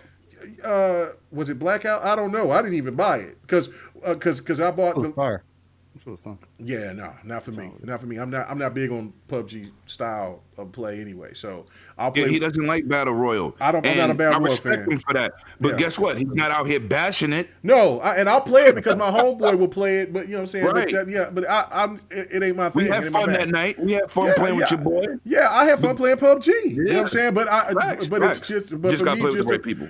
Well, yeah, if they just play with people. It's just not my bag. But this is the thing for me. This is why I want to make my point. All right, so, The Last of Us 2, right? That's coming out. That came out last year, right? Mm-hmm. Pretty sure that they'll. Oh, 2019. Yeah. Okay, 2019. Oh, my fault. My fault. Yeah, You're right. My fault. Well, no, that's fine. It doesn't matter. It came out last year, right? All right. So, how did that game come to the PlayStation community? What? Which one again? Say it again. I'm sorry. The Last of Us 2. How did? What was missing? What was missing with that game? What was missing? The multiplayer. Oh, the multiplayer. The multiplayer. Okay, so, all right, you had some people that was complaining about that, but then all of a sudden, what happened? Oh, game of the year. But I got something to say with that. No, Lemon. No. You have plenty. You have plenty to say. It's my time. Let me just go ahead and let me let Deacon Lowe get up here and just start preaching right now. What's supposed to be coming from Naughty Dog? What's supposed to be their next endeavor? Supposed to be coming out to the gaming community out there for the PlayStation. Last of Us remake remaster. Other than that, it's supposed to be factions, right? Multiplayer, right? Multiplayer only, right? They haven't said it, have they? Oh yeah, no. Yeah, no, they. No, but I don't think it's Naughty Dog. They formed a team of developers that's making us Sony. I got you. I got you. But you know the point that I'm trying to make. Yeah, it's not going to have any single. Only. It's multiplayer only. How much do you think that game is going to cost? Okay. How many people's going to bitch about that? Nobody. Okay. The narrative changes for Sony. Yeah, that's the thing. Know how that works. That's what I'm trying to say. Listen, I see people in the chat. They come out and they're saying, "Well, I need to see gameplay." If there's one thing that you cannot, if there's one thing that you cannot ever mistake, it's just like with Halo. There's never been a bad looking Halo. There's never been a bad looking Battlefield, except for we would say Axe Hardline. But when we looked at Battlefield 1's graphics, and when we looked at Battlefield 1's graphics in that trailer, which is one of the best trailers I've ever seen in my life, I swore I've seen it about 1,000 times. I said, "There's no way that game looks like that." Other people were saying that there's no way that game is going to come close looking like that graphically. What happened? That game looked. That was it said when it said in-game engine. That was what the game looked like when you played that baby. game. That Frostbite engine is a beast. Battlefield 5, beast. Same thing. It just shocking awe. If you don't believe me on that, because maybe a lot of people didn't buy Battlefield 5, but you did buy Battlefront 1 and 2. Oh, but the games are buggy. No. I love you, Rain. And so that's the thing. So graphically, brother, I see you in the chat. You were saying that, and you were saying, that game is going to look close to what you seen in that when it said in-game engine off that Frostbite. That's going to be pretty much what that game is going to look like. No doubt about it. You know what game started that in-game engine cutscenes? No, tell me. Halo? Gears. Oh, Gears? Okay. Yeah, No. Halo did do it too, but Gears get the most credit because it was beautiful. Okay. Yeah, well, yeah, they know. Well, yeah. The people who's messing with Gears just knows what they're doing. Facts. So that's the thing to me is where I'm looking at it, and this is what I said last night on Next is that I get it. That's why I said I was going to play devil's advocate. I get what Clowns was saying. I get what Fonza really is saying. Look, I paid. I expect these games because they're giving us the single player experience on top of the fact that they're giving us the multiplayer aspect as well, right? Right. But this is the thing. This is the thing overall. Halo and Gears spoiled everybody. If you look at everybody else, they're starting to get away from that. Apex Legends doesn't give you a single player experience. Nope. I mean, no. You know what I'm but saying? That's free to play. It's okay. No. You listen, and with free to play, which is the biggest hustle in the gaming business, is right. if you're it's spending, the biggest. You're spending way more. What's that? Fortnite? Tell me. Anybody in the chat that got me. Tell me anybody in the chat that got kids and that plays Fortnite. Tell me that you spent less money on Fortnite than you would Battlefield. Battlefield. This new Battlefield 6. Battlefield 2042. Tell me that you spent less. Tell me in the chat that you spent less than $70 on Fortnite. If you got kids, and you tell me, and I'll call you a liar. Yo, KMEGA kids, I got. If your kids playing John Wick, Stranger Days, Master Chief, Batman. Mandalorian. How much? That's over $100 in characters. How much? $20 a skin. How much was the skins? Because I don't know. I haven't bought $20. $20. And so I got about 10 characters. Thor. Okay, so let's just say that you bought 4. You just bought 2 characters. You bought Master Chief and you bought Kratos, right? Right. All right. Let's just say that's $40. What other things that you can buy in there? Cosmetics and stuff there too, right? Yes. Oh, okay. I forgot. I got Blade. but how much are the cosmetics in the game? $20. Everything is $20. Yes. It starts at $20. Oh, man. If you want to buy a wing glider for about $10. Okay. Yo, you heard what this dude said? He said it with confidence. Starts with 20. What do you mean starts with 20? Well, bro, that's crazy. He's right. But no, if you buy a character, it starts with 20. If you buy the assets, like I bought the blade knife, a special thing he flies in, even with Master Chief, he came with a Banshee, not a Banshee. Bro is saying right here.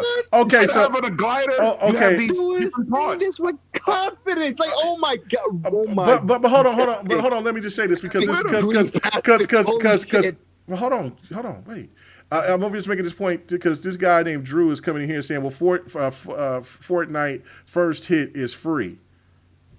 All right, so he said after you spend the money, though. Yeah, you got to listen to the whole question, Drew. Right. After you get it for free, and you start buying the assets. Nobody that sits there and plays any of these games that's free to play doesn't spend monny on them. Exactly. If the only way that you do not spend money on them is if you stop playing them. If that wasn't that type of game, that is like just with Warzone, it's free. Yeah, it's free.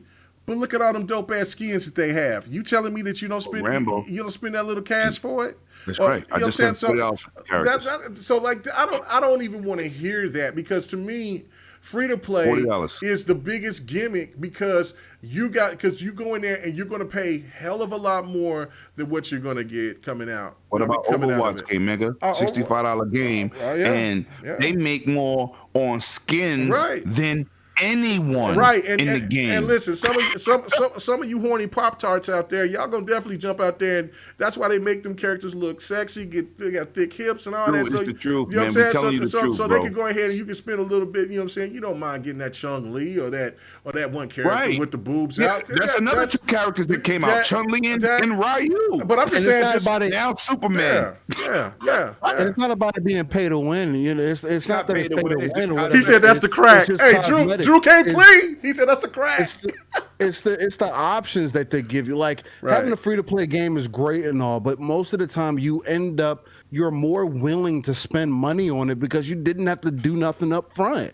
Now, could you spend nothing? Yeah, you could, but at some point that could get tiring quickly. Right. You know what I'm saying? You're gonna be tired of reading a plain Jane character. You're gonna want one of your favorites is dropping. They're dropping favorites of characters from movies to game characters and Netflix characters. Like the monster with the opens his face, right? I got that character too. Like I'm a movie person. I watch movies. They dropped John Wick. I didn't even play Fortnite that month. I turned on and bought them. This is what they doing. And I'm not a person that plays Fortnite like that, so I haven't bought anything on Fortnite. But I don't play. So again, for the people out there that's excited for factions for that game over there for PlayStation, people are going to buy that. And then also what's on the flip side though, where I always disagree with my brother Fonzarelli on this, is that when he talks about the price increase because these companies makes billions and billions of dollars. Listen, I don't know where you guys go eat, but I guarantee you that every place that we went eat during the COVID situation, that price hike went up, and that price hike didn't go back down. And you're still eating at that same place. You're still buying the same products at that same place. Matter of fact, I keep hearing people that saying they're going to buy this, they're going to buy that, and the prices are just astronomical because of the shortages and all of this with all different types of stuff. You know what I'm saying? It's there. Listen, no, but there is no difference. See, this is where people have to stop separating gaming from other real life products that you spend money on. It's just entertainment. It's entertainment. No, you can't do that. But not when they're making that money off of something completely different that has nothing to do with anything else, brother. They're making the game off of microtransactions. They're making that money up. The game didn't have to go up $10. You can't justify that by saying inflation. No, but you know how they defeated inflation? They gave you microtransactions, and you're willing to spend that money.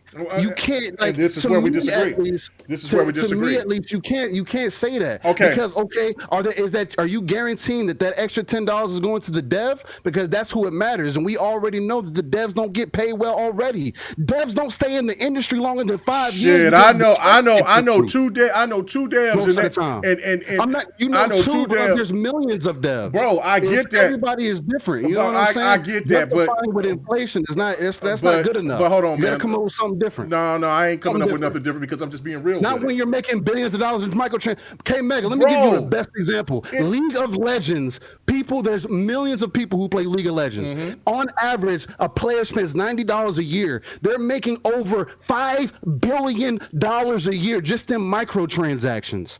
Call of Duty does the same exact thing. Okay. There's other games who do the same exact thing. Okay. If you're going to charge the extra $10 to your consumer, then tell me where it's exactly. Then let me know where it's going. Is it going to these devs to make sure that they're taken care of so we can continue to get excellent games? So for when you go pay that extra money for whatever other product that you go buy, no, it's not. About gaming. Rain, it's not. Hold on, let me hit this super chat real quick, man. Let me hit that. The friendly neighborhood blue shell or the $20 super chat, and bro, always greatly appreciated to see you here. And you kind of a little off. You're missing the point, but KMEGA seems to think will be no microtransactions. No, I didn't say that either. There will be microtransactions. What he's saying. What we're saying is, with people complain about the $70 price, and people play single player games with a $70 price, right, or whatever, right, or $100 for. I don't want to hear that. I don't want to hear the excuse. Differentiate what you think people shouldn't pay for. Just think if you're not into a multiplayer game only, I know people who don't play multiplayer. Shout out to my guy Sovereign on the ILP. He don't play multiplayer. He's a single player king. Right. So if he want to pay $70 for a Ratchet and Clank and bust it open, why you mad though? Right. That's the thing to me. People buy what they want. Stop the complaining. That's the point. What we were Hold saying. on. Another thing, Rain, that I have to make a point on. Where I gotta let you know about is that the gaming has not. The prices increase has not happened for 30 years. What does that have to do with the microtransactions? We didn't have microtransactions back then. What does that have to do with that? Hold on, wait a minute. That's two different conversations. You spending money on what you feel like is worth it to you. You don't have to spend that money on those microtransactions. You don't have to spend that money on those microtransactions. That's what I'm saying. Like, you don't have to spend that money on their microtransactions. But if you buy a free-to-play game, I guarantee you're going to be spending more money, and you're going to be spending more money than the game that you sit there and would have bought. That's the whole point. You don't have to, but you don't have. Again, you don't have to do that. A free-to-play game is strictly that, completely free-to-play. All right. I can boot up BDO, pay $15 a month, $10 a month for my thing, and not ever get there. It's for years. You know what I'm saying? Like it's something completely different. I got that, but I would love to see. I would love to see the numbers on that and I would tell you that you would, and it would prove that you would not be accurate because of this reason. There wouldn't be so many companies going with the free to play if they felt that people wouldn't just be spending money. I mean, but that's consumers. If I give you something free, you're going to be willing to spend more money. If I'm me giving you a game straight up at $70 and justifying it just because of quote unquote inflation, show me the numbers on that. Well, that's also because it's also the. So which one are you doing? Because we didn't have microtransactions. But it's just like what I said. But you try to tell me that it was totally different, which I totally disagree. Because if just anything else that you would go buy and there was inflation on that. And these companies are still making billions of dollars. You making microtransactions off of milk?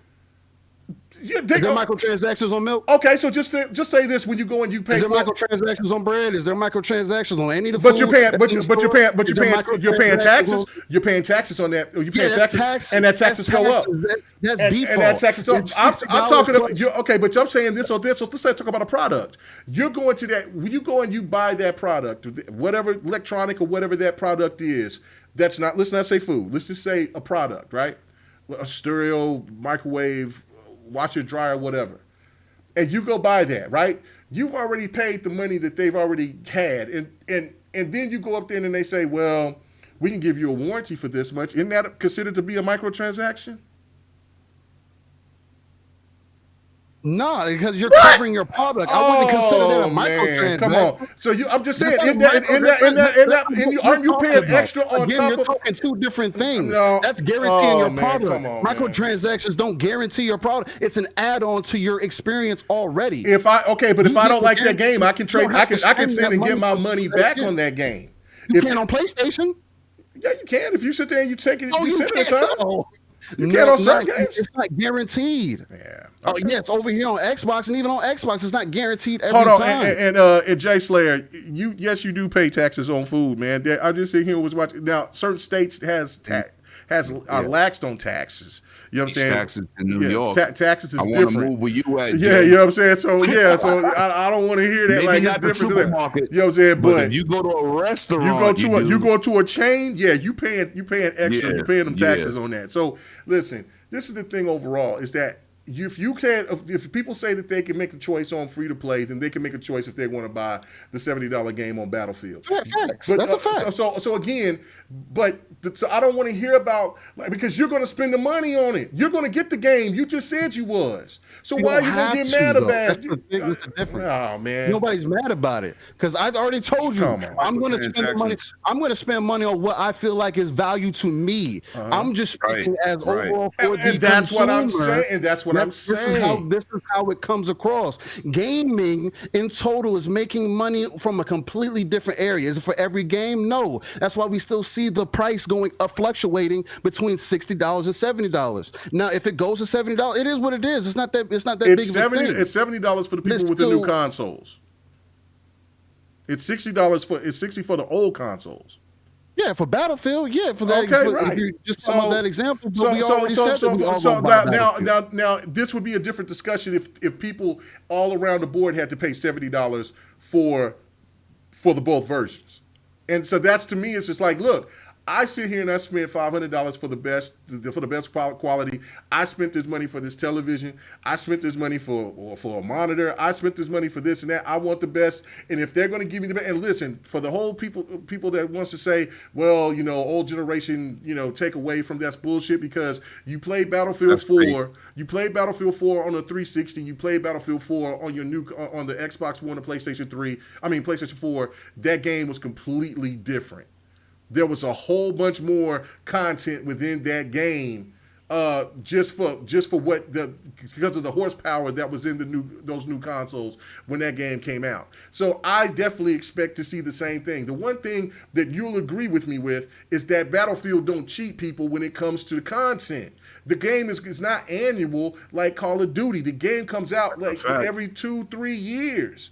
So everything you spend in Call of Duty, if you don't keep playing the same game, is wasted. Right, and see now the way that they do it is, if you play the game long enough, you don't have to spend the money. You could just sit there and just earn enough currency, in-game currency, and buy what you want. Season pass or whatever. Yeah. Or you just buy the season, because I'm pretty sure me, you, and Lim is going to buy the $120 version of the game. So that's what it is. Take my money. So I'm not for people out there that's going to buy factions by itself without no single player. I'm not going to sit there and say that's not right. That's your money. That's what you do. So that's the part, to me, is when people talk about, well, these companies be making money. Shit, that's all these companies be making money off of people one way, shape, or form. That's why they're in the business. That's why they're in the business. I opened the club to run my business to make money. Right. I mean, that's a fact. If they're gonna, that's my thing. That's my thing. If they're gonna raise the price, they're gonna raise the price. It is what it is. Can you express your gripes or whatever the case? Yeah, it is what it is. But I just don't think that necessarily quantifying it by saying, oh, inflation is the way to quantify it. If you just want to say it, because it takes more to develop these games, and we want to make sure the devs are getting paid, and we want to make sure that they don't have to crunch to get these games out. Again, the devs from Ratchet & Clank straight up told y'all, whether it's true or not, we know how Sony give it up. We already know how Insomniac gave it up. They'll lie to you anyway and tell you that the game's built from the ground up. But they said that they did not have to crunch zero for Ratchet & Clank. That's what ideally what we would want. Now, if that's me paying $70 for that, that's lit.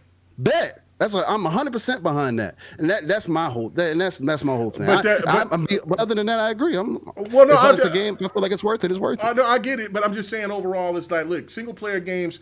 This is where I look at it, but I don't bitch about it because it's people's money. It's not my money. You do what you want to do with it. It's like I don't see me playing like Resident Evil, the Resident Evil Village, right? Right. That's what, an 8-10 hour experience. People paid $70 for that. Bullshit. I think that's a waste of money. See, that's my thoughts. Right. Yeah. And so for Valhalla, I'm not tripping about spending that $70 or $100. That's $100+ hour game. Right, because that's a game if you go and want to play everything within that game, you're going to play at least 200 to 300 hours into that. And to me, that's where you get your money worth. And so that's why this is what kills the difference. If you're going to give me a single player game, give me a game that I got to dive my teeth into. But people don't have the time like that, so I totally get it. Right. But don't be bitching about just other people's happiness. other people's money, or about a multiplayer only game. I hate that. If you're not in it, don't be in. Don't indulge by making that purchase. Yeah, that's 100%. Yeah, don't just. That's why I said I didn't discredit PKN, but y'all not vested. Oh man! All right, let's just jump to the next topic. That's right. Let's go to the next one. But if you're not vested, just Ray, love it, man. Let people welcome do what to they GRG. We had a little spat. I love it. I like that. That's what it's about. That's what it's about. I love it. Sick, you still awake? Yeah, Sick is like Yeah, I'm here. Well, I called your phone. You didn't answer the phone. I'm going to you first. I'm going to you first. on this topic. Right here, waiting my turn to speak again. Oh no, this was this where you had meathead. to. At this point, it was when you get it where you fit in. Anyway, all right, so Meathead. all right, let's get to this right here about the about Sony getting called out by Phil Spencer. Right, this was a low key. Delicious. Yeah, this was low key. All right, so Phil, Aaron Greenberg, all the rest of them, but there was an interview and Phil was basically, he didn't call Sony by name, but we all knew what it was. He was saying, look, I don't feel that it's right for companies to charge double by putting their games on PC later. Because unlike us, we want to just have customers get the game day and date on PC, on Game Pass, whatever, and on Xbox, however that they want to pay one price and then that's it, or play games with anywhere because they still have that feature. So basically, what do you guys think about that? I'm going to go to you first on this, Slayer. Do you think that Phil was out of line for calling out Sony on that, or is it warranted because Sony has got a different approach and they over here making that money? They're looking at a good reason to make that little extra bread. Out of line? What? Listen, man. Bro, I'm asking you. I mean, This is some people what might think the film Nintendo. They used to call each other out by name. Like, I'm coming for you, sucker. Like, that's what it was. So now he's doing a little undercut joke. We all know he's talking about Sony, and all of a sudden now people are like, the gall. Really? Really? Oh, or is it just because this is Xbox or Phil Spencer doing it, right? And not Jim Ryan? Because you know what would have happened if it was Jim Ryan who had this little slick move, right? This would have been all over the gaming press, all over Twitter. It would have been a meme right now, okay, of how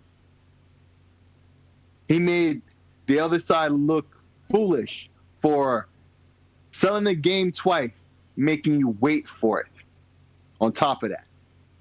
And is what Sony is doing. That is what's going on. That is the comparison.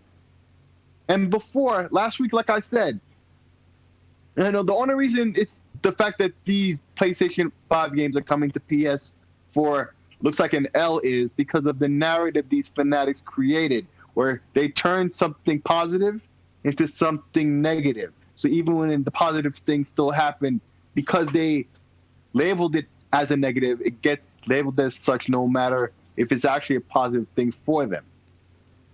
And the same is here. You said all this, but now look at it. So there you go. This is just the same old. This is the same typical. I don't see why there's any more really needs to be said on this. Really, this is how I feel. All right, let me read this super chat from Xbox Junkie. He says he didn't, talking about Phil, he didn't call out Sony. He called out the practice.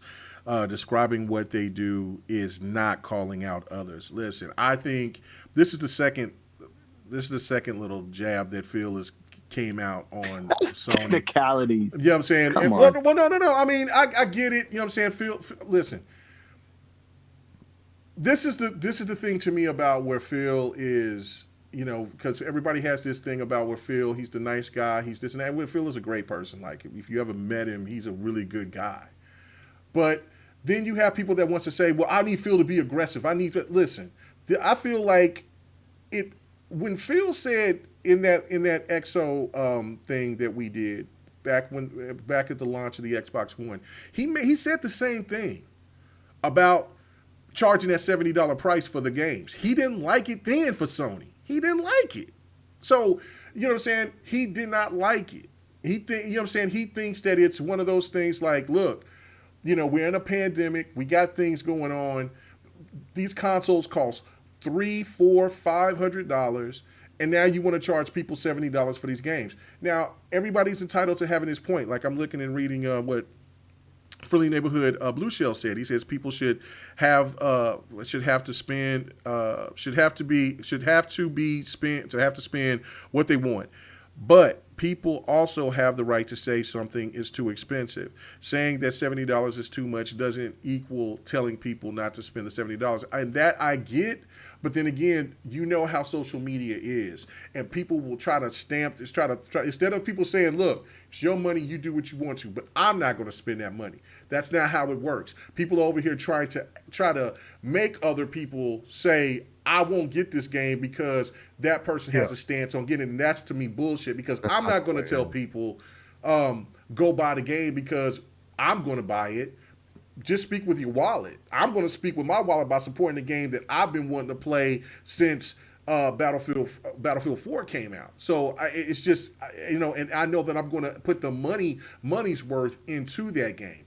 But if it's somebody who doesn't want it, they have the right to say whatever they want to. But don't try to get people on your team to bash the game or to say that the game is trash when you're pretty much a casual and don't even play the damn game like that. Like, you may put 10 hours in and maybe you may play 10 hours into the single player, or let's say 5 hours in a single player, and then you play maybe 2-3 hours of the multiplayer because friends want you to play, and then you say that this game ain't worth it. Well, then it isn't worth your money, but for all the rest of us it is. And that's why I say, right, like, there's a line that needs to be, there's a line basically, and people should stop trying to worry about other people's wallets and just worry about your own and just give your opinion. And people needs to respect your opinion, but don't try to bleed your grief on other people if they're always excited somebody about into your way. Right. Yeah. So but go ahead, Rain. What's your thought about this situation with Phil and what's going on with the Sony situation? What is your thoughts? I know they didn't, nobody knows who he's specifically talking to, but we as gamers know that who he's talking to is only other real competition whoever talks smack about them and has belittled Microsoft and what they do in the gaming space over the last almost 2 decades. You know who they're talking to. It's one of those things where Phil realizes the plays that he's making and what he's doing in the foundation that he's building over there in Microsoft. Again, he made Satya Nadella come out and tell because I believe the presentation that they came out with wasn't supposed to be quote unquote for everybody to see. It was supposed to be for like insiders or people, publications or whatnot, and for the stockholders and people like that who are invested to get an idea of whatever Microsoft has going on or what their plans are. And even if that's true or whatever the case might be, but even he is coming out and saying, look, Microsoft is 100% behind this. We see where we need to go. We're in the cloud space. We're in the hardware space. We're trying to get to the TV space. You saw them talking about making some kind of stick or whatever that you're going to end up plugging into your TV, something like a Chromecast, something like a Kindle that all you need is a controller for. They're going a different play. Obviously, they're telling you, look, we couldn't win the race that y'all wanted us to win. So we're going to change the race. And then ask you now what? Because with the way that things are going, if Microsoft hits, really, they were projecting to only do $30 million to get in the Game Pass. And that was within the next couple of years? By 2020. They're over 26. And if they're over 26, I'm still staying on this mound that I think is going to hit about 50 million by January 15th of 2022. Mm-hmm. That's just me. If you see what's coming out, but I agree with you. Even if they were planning to hit, if that was their original plan before COVID and everything got shut up the way that it was, and people were in their house and spending more money than they normally would have otherwise, especially within the entertainment scene and gaming being the biggest form of entertainment that there is, it only makes sense that not only that they're subcap, but they're seeing more traction than they've ever seen before. So if they hit that 35 that they were trying to hit, they're going to hit that 50 that they want to hit. And then after that, how can you keep up? Netflix is still over 200 million strong. I mean, yeah, Disney Plus has 100-something million subs, whatever the case might be, but Netflix has been in the game. And Netflix, it's hard to canceling your Netflix if you haven't forgot about it by now, like most of us have. Most consumers do. You're not thinking about it anymore. It's you mean in terms of paying? It's all just right. It's like brushing your teeth. Facts. Yeah, exactly. It's there. It's a part of your life now. You know what I mean? There's some kind of service. It doesn't have to be Netflix specifically, but there's some kind of service now that is just a part of your everyday life, and that's what Xbox is trying to do. So with this whole, Xbox taking shots at Sony, they're just saying like, look, we've been trying to play nice with y'all this whole time, and you kept knocking us down by the knees, just hitting us upside the head and saying, oh, you're just not good enough. You're not us. So now we're going to hit you back and say, well, we got money to spend, and we can get these devs that apparently are looking to be bought now. Not only that, but more people. It has been rumored that Game Pass has a line of studios that want to get in just because of that ease of access. Do you know why? Do you know why? It's because it's guaranteed. No. Forget the guarantee. More eyes on a game that most people might not try or like. Exactly, and that's like RTS, a Gears Tactics. Everybody don't play RTSs, but look how Gears Tactics took off. I bet you they brought in a whole bunch of other people through Gears Tactics that will take a game like that new Metal Slug and say, "Oh, I like Metal Slug. Yeah, I might play that now because Gears Tactics has ever elevated my mind to another level." Preach that gospel. It's like everybody comes out and say, "Oh, Game Pass isn't worth it," and everything else. Look, bro, I keep saying this. If you got time to play every game in the world, congratulations. I can do nothing but applaud you. But that's not everybody. Games either. That too. If you're not working. I mean, that just goes back into the whole point of like saving money, bitching about you saving money compared to spending money. Exactly. Right. Yeah, so you gonna spend it and you playing everything every day with no job in your mama's basement. Exactly. Just like this whole $70 conversation. Why I don't stay in no basement, sir. Anyway, not you. Yeah, I'm talking about the haters. No. I just had to throw that in there. People talk about looking in people's pockets and everything when they're like, "Oh, you're paying $15 for a rental service," not knowing rental service. Okay, if that's what you want to call it. But these are guaranteed games that I have access to on a multitude. Let me say that one more time. Multitude of platforms. That boy's smart. Not just one. You ain't no good. Not just one. Two games go out of Game Pass. 7 games drop. Well, that boy's smart right there. Games that are getting traction don't ever leave Game Pass. Oh. Like y'all can keep saying, "Oh, well, it's not gonna be there forever." Okay, if you haven't bought it by the time, I don't know how many times that a game has came into Game Pass that I probably wasn't thinking about or even was thinking about. Give you best example, Gears 5. Gears 5 came out, guess what? I got it on Game Pass. You know what else I did? Probably spent almost $200 in just getting microtransactions in the game. Plus, by now, and bought the game. Game Pass. Let's bring the Game Pass out. And I've done that over time because I didn't have to think about it. And guess what? It's still in Game Pass. It's not leaving either. Get on that Game Pass hype train. Let's go. Let's go. Dance, girl. Dance. Do that dance. Do that Game Pass. Game Pass dance. You can't be mad. You can't be mad that now Phil the Dragon, Phil the Great, Phil the whoever is now finally saying, y'all keep talking about this man playing nice. Now he's coming out saying, look, man, like I'm done. This is what we're gonna do. If you're not with it, get down and lay down. It is what it is. Y'all want it. Y'all want to see that all the time, right? But y'all keep forgetting Microsoft is good at this.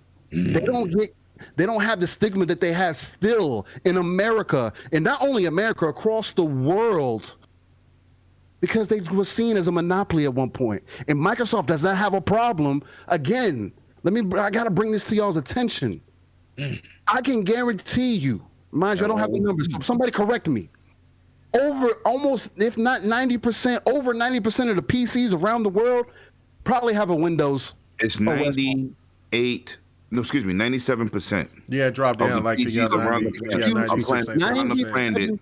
It's Microsoft. Thank you, Lemon, for telling me. 97% of people that own a PC have a Windows OS.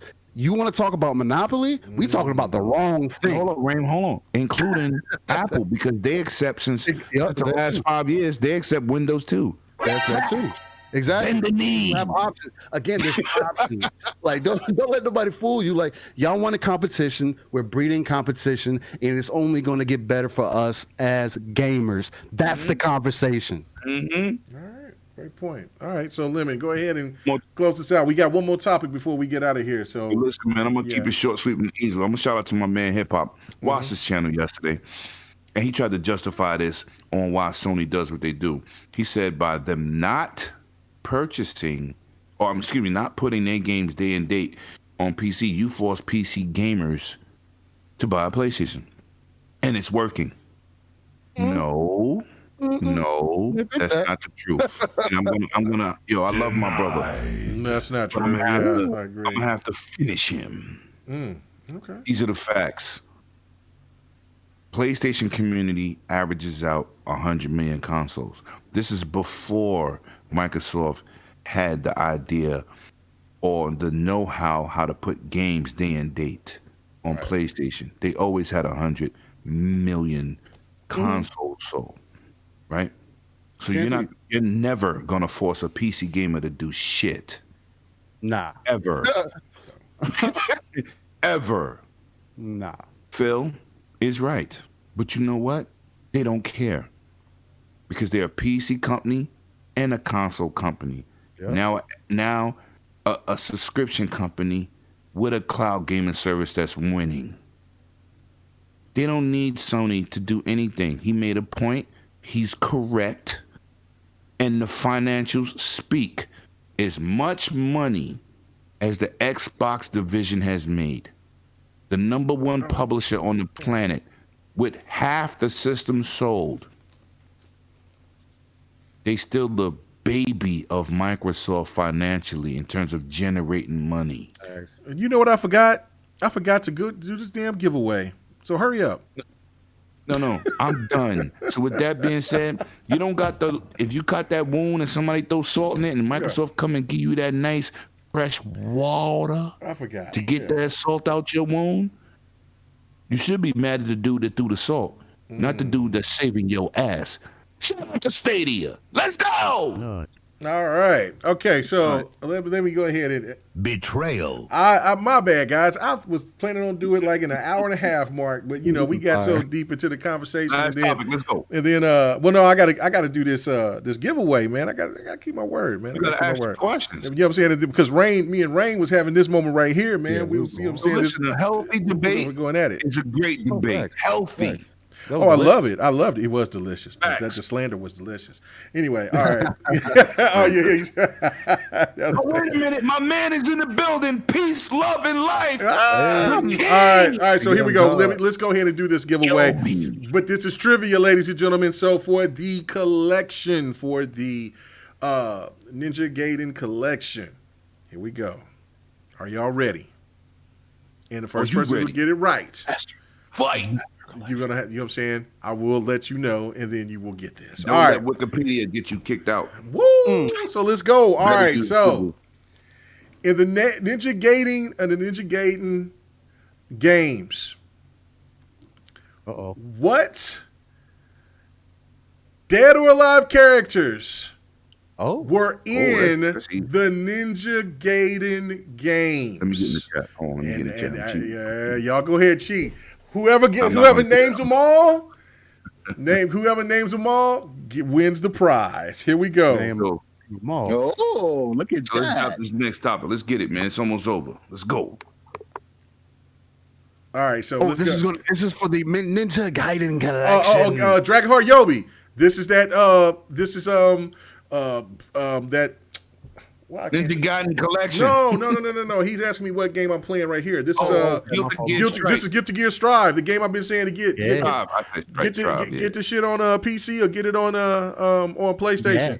But I got it on PC. That's what you're saying. I was over here playing this dude. Let me just say this for the record. That dude is pretty wicked. Yo, yeah, this is Guilty Gear. Son, it's way more than one character. All right. So hold on. Let me see. Okay, Junkie said Ryu Hayabusa, the purple head ninja, and Rachel. I'll even let the purple head chick slide and Rachel, but really, no names. It's you got to give me some names, man, and you got to give it to me. With my man You know what I'm saying? I see my girl Curie. She says Kasami, and Ayane, Rachel, and Ryu. You are close, but no cigar. I need them all. I need them all. I need them all because it's more than just 3. It's more. It's more than 4. Let's go. Let's go. She named 4. She named 4, but it's more than 4. Oh, so far, yeah. Fact. It is. So, you know what I'm saying? Look, I might keep my money after all. Come on. All right, last topic. And if whoever gets it, let me know. Listen, you can watch in the chat. Huh? You can send it to me in the DMs too as well, and then I'll sit there and I'll reward you. But look at the Xbox junkie. Let's go. Yeah. What Xbox? What did he say? What did he say? All right, hold on. Okay, 1, 2, 3, 4, 5. He's close. He's close, but he's not there. He's just off. He's just off. He says, Xbox Junkie says, Ayente, Rachel, Kasumi, Ryu, Ayete. He's close. He's close. But there's still more. I told you, you can't just go into Google and I searched. And then I said, and of course you have to have knowledge of playing the games as well, because there's a special little cameo of somebody that's a DOA that's in there. And so, and you know what I'm saying? And then there's also a character that you can play with in the game. Come on, guys. Let's go. Let's go. Yo, Curie, stop asking questions. Yeah, no I cannot confirm nor deny. I know she's asking questions. Come on, man. Come on, guys. I told you. I knew I had a good trivia question. I knew I had a good one. All right. So while we get to this last topic, hopefully you guys will go ahead and get it, because now this is fun. This is definitely what I got to do it. Okay. So, all right. Ooh. You got to give me all the names. One time in one line. I need all the names. All right. So, we're hearing about a new thing coming out for Xbox that's going to be this really isn't new. We talked about this like 2-3 years ago, if you remember, talking about Xbox was looking into going into bringing a little device. At that time, I forgot what it wasn't xCloud. It wasn't xCloud. What did they call before they called it xCloud? What was that device called back then? I can't remember, but. It was called Project something. Yeah, Project something. Yeah, Project something. And so that Scorpio. xCloud. My fault. Yeah, but so now it is confirmed. It's pretty much confirmed that they're going to have a device that will go into people's televisions, and that has started to ask the question. There's been people that's been asking this question: is Xbox going to go away from making consoles? I mean, of course, we've been hearing this for a long time. So I'm gonna go to Six Slayer on this again, because he's been the most quiet. So Six Slayer, what is this? Do you think that Xbox is pretty much done if this takes off, or do you think that they'll still continue to make consoles and then keep trying to spread the Xbox whatever, all their devices all over. What they're gonna do? What do you think? Hey, check that chat. Yeah, I've been real quiet, huh? Yeah, well, I'm gonna be real quiet on this one. No, hell no. They already said they're not gonna stop. Why is this a question? Like, come on, man. Come on, people. Where are your brains at? Like, cloud is not the be all end all. It never could be. It's supposed to be an assist, the add-on. Let me say this to Curie right fast. Curie, you are so close, but you're one person off. But yeah, keep going. You're close, Curie. You're close. But anyway, go ahead. Don't copy your answers and look for that one person. I know. Yeah, she gonna look. Okay, but go ahead. Go ahead, Slay. I'm sorry. Yeah, so just like, I don't get this, man. Like, really? I just don't. Like, why do people think like consoles are going away? Consoles provide, y'all seem to forget the pure difference between console and PC and how it still is relative today. Consoles are plug-in simple and stupid. Right. PC is more complicated, but you get more choices and customizations because of that. Not just all the ways about the performance, although you can get that too. Okay. Mm-hmm. Why you would think they would stop making consoles because of streaming and stuff? No, that's not going to happen, because nothing is better than having it locally, running natively, not streaming to and fro to introduce lag. We're introducing technologies and devices to reduce lag. Why are we going to go backwards and do things that introduce lag when we don't have to? Cloud has its place, but it's never going to be the forefront, except in certain markets where, you know, people still go to internet cafes to play games and stuff, like out in Southeast Asia.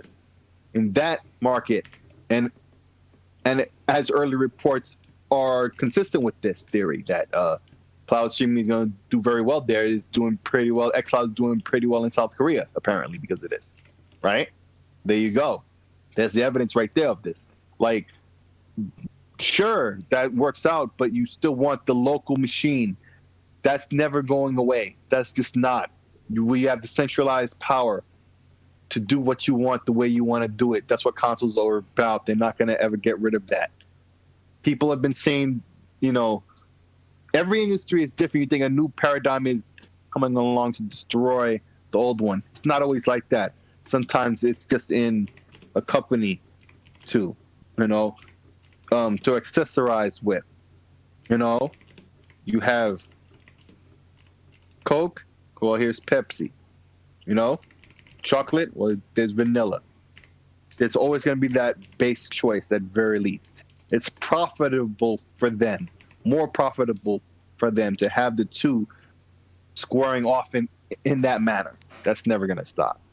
So I don't know why anybody ever has questioned this in light of streaming and stuff. Because no, it's just more places to consume games, particularly Xbox games in this case, not less. And they're not going to push for less. They're pushing for more. So why would they ever get rid of consoles? That's just completely illogical to even have questioned that in my mind. But that's what I think. Okay. Nice. All right. Okay. All right. What about you? 108. We're gonna let Rain finish us off. Hey, listen. I'm gonna say this. Okay, my bad. No, I was just gonna say this. Dragonheart Yobi. She does have 7, but she's off one person. She's off one person. Now, so I'm gonna say this. I'm gonna keep it quick, simple. Even we at the end. Yeah. I'm gonna say this, man. We told you here at GRG. Certain things that be said by us, and you get in the chat, and we agree with some of the things I say. Everybody got an opinion. Everybody got an option, because a lot of things we say are opinions. But I'm gonna say this. People keep saying, "Oh, they're just gonna be on Samsung TVs." I said, "Why would they just aim at Samsung TVs? They're number one. They sell the most TVs. Mm-hmm. That app is going on the TV." We said this here at GRG. We was the advocate for it. One time, Bloody said, maybe they'll do streaming sticks. And we all paused. I remember it like it was yesterday. I said, that's not a bad idea. But the premier platform is the console. You want to stream in 720p to a device from Game Pass? Good luck. But y'all want high fidelity graphics and complain on another note. I'm not mad at you. They're going to give it to you from all ways, ins and out. They're giving you options. This is an addition. xCloud is not the service. It's an additional service on top of Game Pass. It's not the service. It's not a service to replace console. The premier platform to play on. You want all the bells and whistles? Buy Xbox Series X. You want to be in that 120 frames, games running good, 1440p, 1080p, 60, 1080p, 120? Buy Xbox Series S. The console is the premier platform. Phil Spencer said we will never stop making consoles. And what's crazy, when they bring out a device or mention a device, oh, is this the end? What you not heard him say? we're not eliminating consoles? Would you just like to run with a narrative that doesn't exist? Do you not see this man being transparent and say exactly what he means? We have a winner. Nice. Hey. She was off one. So I'm done. She had an extra one, but she got the rest of them right though. So I just want you to pay attention to this man, what he says all the time. Don't take what you think he's talking about or what you assuming and make it the facts. Because unlike Sony, Xbox really believes in generations. They also came out and said, "Oh, we're supporting our consoles for the next maybe 2 to 3 years, maybe." Where Sony said, no, we're not doing that. We're not doing that. Xbox is transparent. They never put a smoke over your eyes. The only thing they've ever said is when he talked about VR, and then they never talked about it again. That's the only gripe I could say Microsoft has never came through within the promises. But I'm done. Short and sweet. Wow. Oh my goodness. See, Thomas came in, you know what I'm saying? Child of God came in there and had the right names, but I already gave it to Curie, so you know what I'm saying? But see, I should have just Curie had like 7 answers. She did. She had 7 answers, but see, it's like people yelling, Thomas got the right list. So here we go. So here's the names on the list that were that was the Dead or Alive characters that were on the that was on the Ninja Gaiden franchise for the 3 games. It is Hayate, Kasumi, Hayate, Rachel. Oh no, Child of God was wrong because there was no Christy. It was Hitomi, and it was Majomi. I can't say her name. She's one of my favorite characters, but I can't say her name properly. Let me be country. And then Ryu. There was no Christy. Christy is not the one. Christy wasn't in there, and she was not. So, Child of God, I don't care. You still a winner. You getting a One-Away Dragons T-shirt, and I'm gonna mail it to you. Let's go. So I was like, listen, this is definitely something that's going to be more fun. The giveaway trivia is on point because I got the skills. I got the skills because I was like, look, I took the time. I was like, look, people are going to be tripping out because Hitomi was the one people didn't know because she was really young, and because like if you go back to the first game, Ayante is only 14 years old. Then she comes up to her own and becomes adult, and then after 1, some things happened, and then they merged the Dead or Alive series with the Ninja Gaiden series. So if you play the game, if you played both games, you'll see that the stories intertwine. So yeah, good job. You know I had to put some fighting stuff in there. So if I had 20 subscribers, you Child of God and Miss K, y'all was part of that 20 subscribers before I knew any of these bums. Yeah, you getting a One-Away Dragon shirt. Let's go. Thomas, you still a winner. I got you. Thomas, but see, I thought Thomas had the right, but he put Christy in there, but wasn't Christy. Christy wasn't never in there, but you know what I'm saying? Christy is my OG. I love Christy. She's my great character. Let us snake style. So, all right, Rain, go ahead and let's close this out, man. What is your initial thoughts, man? Are we going to be losing console? Is this the last Xbox console now if this takes off where people can start playing Game Pass and Game Cloud on their console, on their televisions with a like some kind of adapter or something that can hook up into their USB? The last console? Nah. I mean, again, like 108 said and like what Six said, the console's never going to go away because you always need that central platform that you can give to your hardcore. Your hardcore is never going to dedicate themselves fully to a streaming service because of no matter how far we get into less input delay or whatever the case might be, the true experience will always be on a actual piece of hardware. Now, could it eventually catch up? Sure, but we're talking about a whole nother decade before we even get there. Just on a little bit of research that I was doing, on average across the U.S. itself, the average internet speed is 42 megabytes. I mean, last I checked, that's cool enough. That's cool and all. I think that's a high number. It could be a high number. Kind of reaching. But from what I looked up, the average internet speed in the U.S. they're saying is close to 43 megabytes per second. Even if that's the case, knowing that's not no, it's not bad. But knowing that people live off their phones nowadays, you're also streaming, you're also watching TV off of a streaming service. This isn't back in the day where your console is the only thing or your computer is the only thing that's connected to the internet that's pulling most of your speeds away. Nah, you have about 10 other devices most of the time in your house that you don't even pay attention to. Your kids, again, that's what I'm including with that. You know, you're not including these other devices that you throw in there that even like let's say, for example, myself, I got data caps, whatever the case might be, where I'm at, unfortunately. So it's like, my condolences for I mean, that long time. Exactly.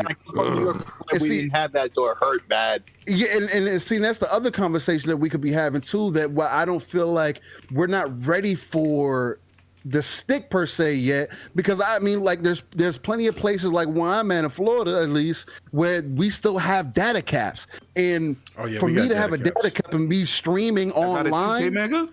Yeah, but I play. But you got the option for unlimited. So you pay for the extra service. I pay for unlimited. Yep. They started that shit like 2 years ago. I'm gonna say this, man. I get 400 megs download, 150 up with no cap for $40. Yo, still Rain, you got Comcast? That shit will change when they start bringing competition. Yeah. Jeez. So when I got here, it hurt bad. Yeah, I got Cox Cable, but it's just like that adds on to the conversation. Oh yeah, you got Cox Communication. Yep. Yeah, I got Cox Communications. Yep, but because that's the I think the biggest play for the whole streaming stick thing is for the East, for Asia, for the places over across the ocean. Yeah, because they have the infrastructure already set up. This is what they do on a day-to-day basis. For us to get to that place, I still feel like we're at least almost a decade away, because we're still having arguments on whether you need to be connected to. They're smaller. Yeah, exactly. But we're still having arguments about whether or not we need to be connected to the internet for your games. You know what I mean? Like DRM is still a big issue to people, because they're like, oh, what if I can't get to the internet? So it's like, what makes you think that people are going to be ready for a streaming stick now? But they fixed that. They put the DRM on your system and now have it on the internet no more. Just using that as an example because people like to use that as an argument. Just saying it for the people in the chat. Yeah, facts. No, and that's a fact. Do I think it's valuable? Hell yeah. To give people an option, especially if you're on the go. I can't tell you how many times, either for work or for personal, that you're out of town or whatever the case might be, and it'd be dope that I don't have to carry my whole console around. You know what I mean? On those times where I just want to have a little extra playtime on the side or whatever the case might be. Or even if it's not that, if I could plug something in the back of whatever TV and get it popping right there, I just need to get connected to the internet. That's lit. And that's a guarantee. That would be like a guaranteed buy. That's an impulse buy at that point. Like, it'd be hard to not to do that. But it's like when I think about it for the common consumer, the typical consumer, I don't think we're at that point yet for them to want to consider that as an option. Now down the road, I don't see hardware going away. I mean, like, especially when they get these Series X server blades into streaming and everything else, like, they're going to want to constantly reiterate on the hardware. Again, you have to give your hardcore fan base that piece of whatever that they can essentially play their games on, because that's where the experience is going to be at. Y'all want to get the 8K, you're not going to get it on a streaming stick for another 20, 30 years. Not going to get 4K streaming on a stick either. Hold on, I'm sorry. I hate to interrupt you guys for this, but I got to do this. I'm so sorry.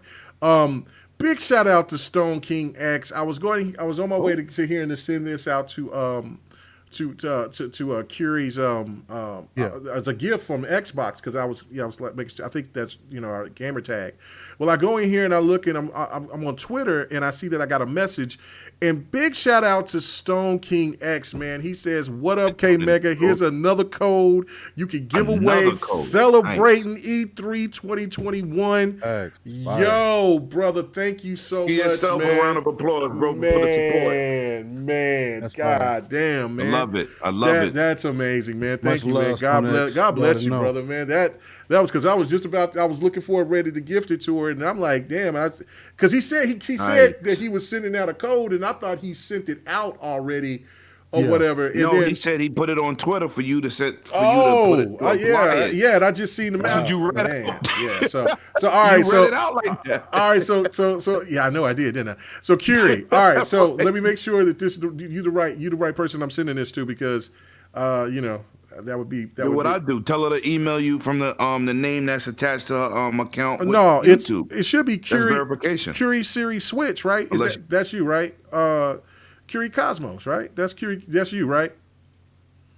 And while she answers that real quick, yo, Ray, if you have a more exact stat, since you're saying that you're someone who is in the cable business, let me know. That was just me pulling up a number from what I typed into Google, the old faithful Google, quote unquote, on what they're using as an average through speed tests. Yeah, everybody got an average. That don't make it general, just an average. I just want to make sure people understand that's where I got that average test. Speedtest.net. That's what they're saying that people's typical average is number one. Yeah, and let's just realize, I understand people aren't going to have that speed. You know what I mean? Yeah. There's so many variances. You know what I mean? What? I wish. Yeah, exactly. Exactly. Maybe I could have better games than 2K. All right. Instead of 2-bar, even fighting games. Right. Half of my matches would be 2 bars. You know what I mean? Or have yellow, you see greens. Yeah, exactly. So it's just, it's like, hopefully he's saying that it's probably lower than that, because that's what I was thinking too, that the national average is probably going to be lower than that. So just to see like a streaming stick being of something that's going to be of value to us anytime soon, I think we're still far off. So hardware is going to continue to exist, and to even get something comparable from hardware from the your actual Xbox stick. You got 120 frame games. It's growing. It's like people want higher resolutions, more assets. Facts. Please, a streaming stick gonna give you the basics like your cell phone. And let me shout out to my brother KMEGA, because when we, I told him, I said, yo, when we do this this Game Pass thing on this Xbox stage, we gonna have to show people there's no wires, there's nothing connected, because we was called frauds at E3. You know what I'm saying? We got in that Microsoft theater, and I'm filming, I'm playing, KMEGA filming, but KMEGA asking all the right questions to the dev. So where's this being streamed from? Then homeboy was like, Seattle. Then he was like, and we didn't even know how it was gonna work because the infrastructure of this building blocks out the Wi-Fi. Right. And it's gonna cause interference. I was playing Gears. I was playing on an Asus ROG Asus ROG cell phone, and he was asking straight real questions. I'm like, yo, he like, Lemon, you see wires? I take my hand, I'm twisting it around. I said, nah, just just the controller, because the controller can power your phone, so the phone lets use less battery. But we was just demonstrating, and dude's like, it was attached to something. No, this was on the go. You heard the shout out to the black dude that was scared to get on camera, because everybody's not a camera person, but he answered mad questions off camera. He was like, yo, this infrastructure is incredible. We've been working on for this over 5 years. So this is not, xCloud wasn't an afterthought. And shout out to NVIDIA with Shadowplay, who really set the mark and the standard how things can be. Pay scale was terrible, but they are really the ones who pushed this cloud gaming. And Microsoft took it and ran for the fences, baby. You know what I'm saying? This is why all these other companies got a long way to go. It ain't no quick fix. It ain't no quick fix. And I'm telling you, dudes, I was live from E3 on my cell phone. KMEGA tell you, I got like 3-4 cameras working at the same time, and one camera was live in the chat, and him KMEGA hitting people with questions and answers, and vice versa with 100, and we walking through, and people was like, E3 can't be that crowded. It can't be this. Sony's not there. We answer so. This is why you got to look at what we do here and say these dudes are doing the groundwork, boots on the ground, because we're doing what other people just stay home to do and talk mess. We're showing you live the facts, and hopefully this weekend we'll get to show you a hell of a lot more. If not, definitely for the week. You know what I'm saying? So basically, we coming every day with the heat, baby. Yeah. So I mean, it's time to get to work. You know what I'm saying? It's work. It's work time. So anyway, speaking of that, shut your ass up. We got to get out of here. Yeah, let's go. I'm ready, 'cause I got some things to do. I got to. I said I was going to stream. Dance off. I said I was going to stream Guilty Gear Strive. So I'm going to try to do that here a little bit. Yeah. So is that crossplay? It's supposed to be crossplay. Yes. It's supposed to be crossplay. I tried to play it. I was playing it, talking to Mini-Me. The computer was beating my behind, and the online room setup is once again stupid. It's weird. Oh my God. I haven't played nobody online yet. I played one dude just to get an idea of the lobbies. Yeah. Oh my! We're gonna have to play private matches. I'm not doing that. Oh yeah, no, we definitely got to do it. Yeah, they got the weird ass lobbies, but it is what it is. Japan is so far behind. I'm sorry. All right, and also I do got a couple of announcements before we get out of here. I do gonna say this: Fight Night Sunday will definitely still continue to be coming on, but Fight Night Sunday will not be on my channel. It will be just on strictly Twitch. So you're gonna, you know what I'm saying? I'm making some moves, doing some couple of things. You know what I'm saying? Been. Why are you doing that? You can still do both. You use Restream. There's a reason behind it, but you know what I'm saying? Okay, we'll talk about that later. We'll talk about it later, but. But yeah, no, I'm gonna dedicate Fight Night Sundays to Twitch. So for all you guys who come and check me out on YouTube, y'all should be able to do the same. It's KMEGA405 on Twitch, and there I can get away with a hell of a lot more. No, you didn't say that right. Say the KMEGA405 properly. Oh. KMEGA405 coming to you live from the 405. Well, I'm just your regular gamer. Radio station voice having bastard. Anyway, so yeah, Fight Night is still in effect. Hold on, where's my clip? Where's my Fight Night clip? Let me get to it. Where is it at? Ready the Armada. We will use the old ways. Yeah, you'll get these hands deliciously. So that is what we're doing. So yeah, that's what we're going to be doing. Most likely we'll be just completely just streaming over on Twitch for like anything else that we're doing. But yeah, so come check me out over there, and we greatly appreciate it. Also, Lemon gave his wonderful news, which is great.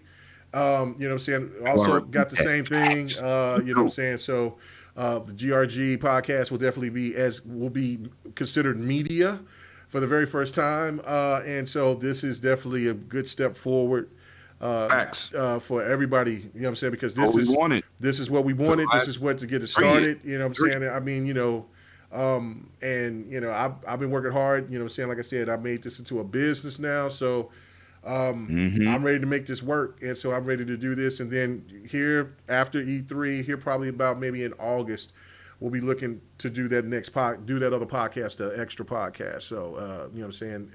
So get ready with that. You know what I'm saying, because Mitchie, Cali Rex. So far it's Mitchie, Cali Rex, and it's D.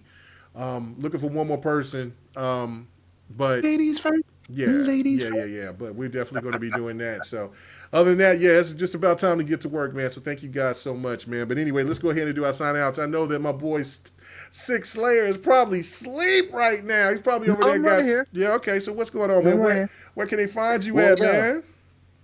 Well, you can find me on Twitter, Six Slayer. You can find me everywhere. Great games are played on every game platform, same name. Come check me out right here on GRG every Friday night, 9 p.m. Eastern.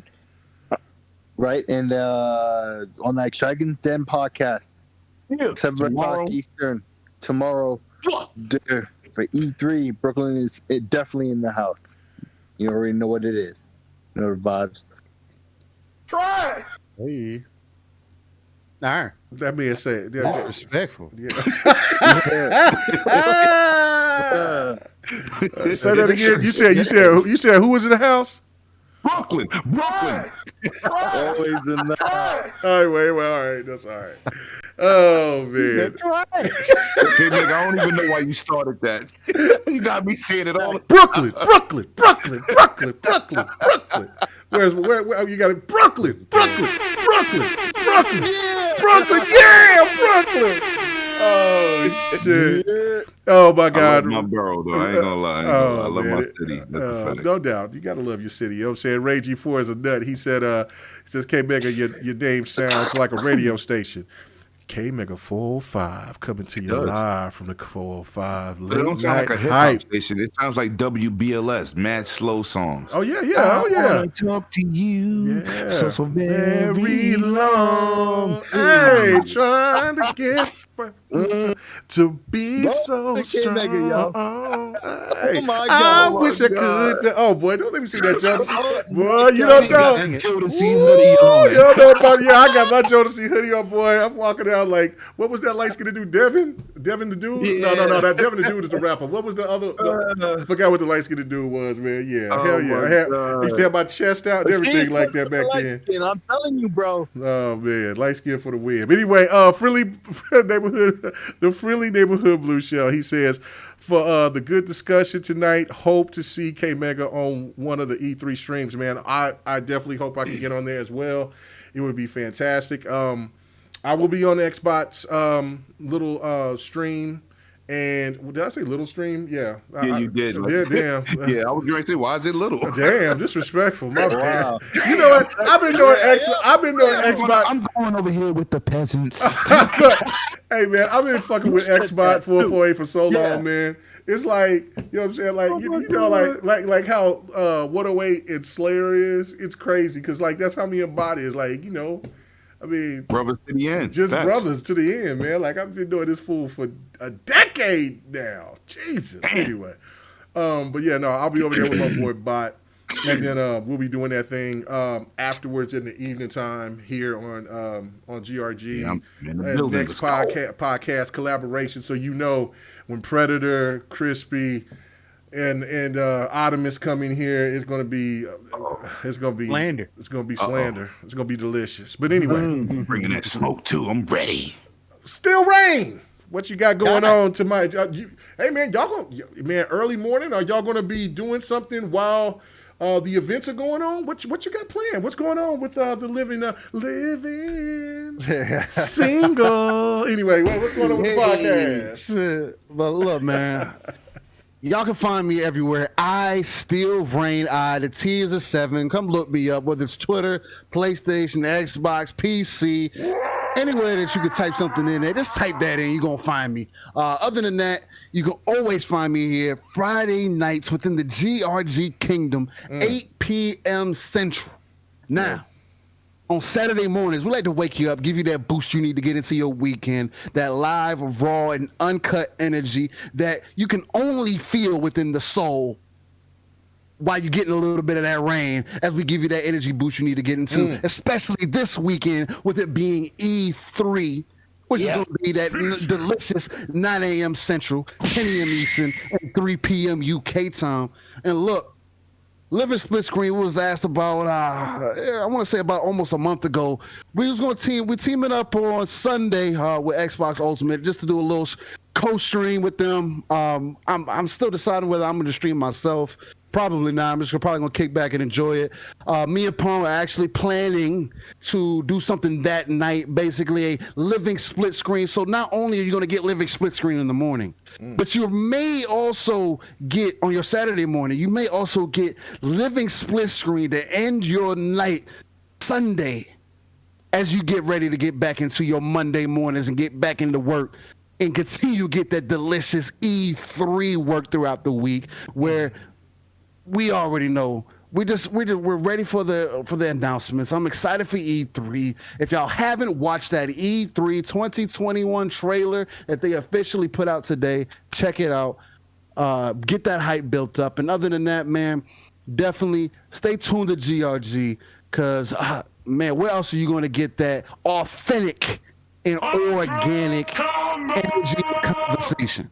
No doubt. Other than that, man, I'm still and I'm out. All right, and before so KMEGA goes to me, let me say something. Yeah. You said you're gonna do living split screens Sunday night. Yeah, that's what we're thinking. We haven't seen. I'm gonna take it upon myself to name that edition. We're gonna call that the Vampire Edition. Let's go. Let's go. Hey. Whoa. But no, if you got, but no, brother, if you got an engagement, then it's all good. No, I mean, because you said that was a month ago, so y'all go do your things. I know that they got, you know what I'm saying, you know. He asked us mad early. Yeah, it is. You don't get those mentions, you don't get those supports, because we are team split screen. Let's go. That's a fact. So yeah, y'all go do y'all's thing over there. No, it ain't no thing but a chicken wing. But if you got some grease, you know, I'll give you a piece. So it's all good. It's all good. I already know. So no.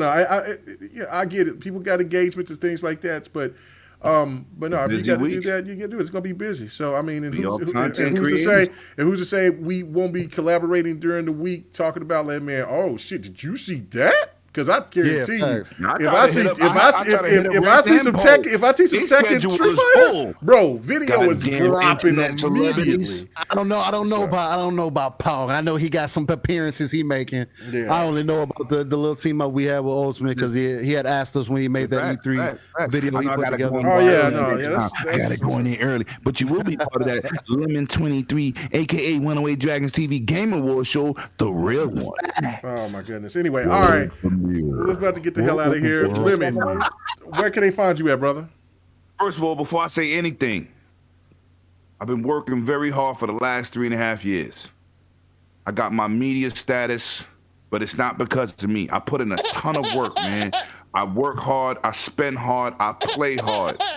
But without this community supporting me and giving me the support that they bring to the table, thanks. What I've been trying to achieve for the last 2 years would have never happened without the community, man. So I'm thanking everybody that come out there and support 108 Dragons TV and also the newly broadcasted Dragons Den podcast. Mm-hmm.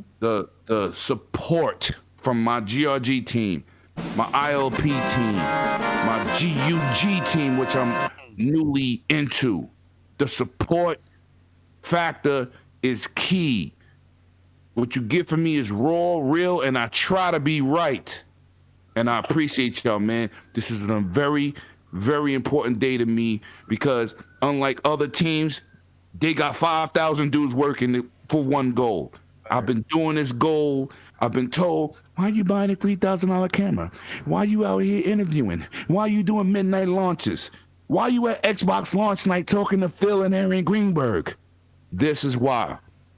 What we talking about on this channel, what you go to visit other channels, what you doing in your house every day, this gaming life, is what we are here for. We enjoy what we do, and we love it, and it's not about the dollar.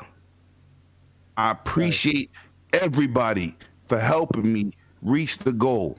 I'm a Brooklyn dude, came from the streets, never thought anybody would listen to me.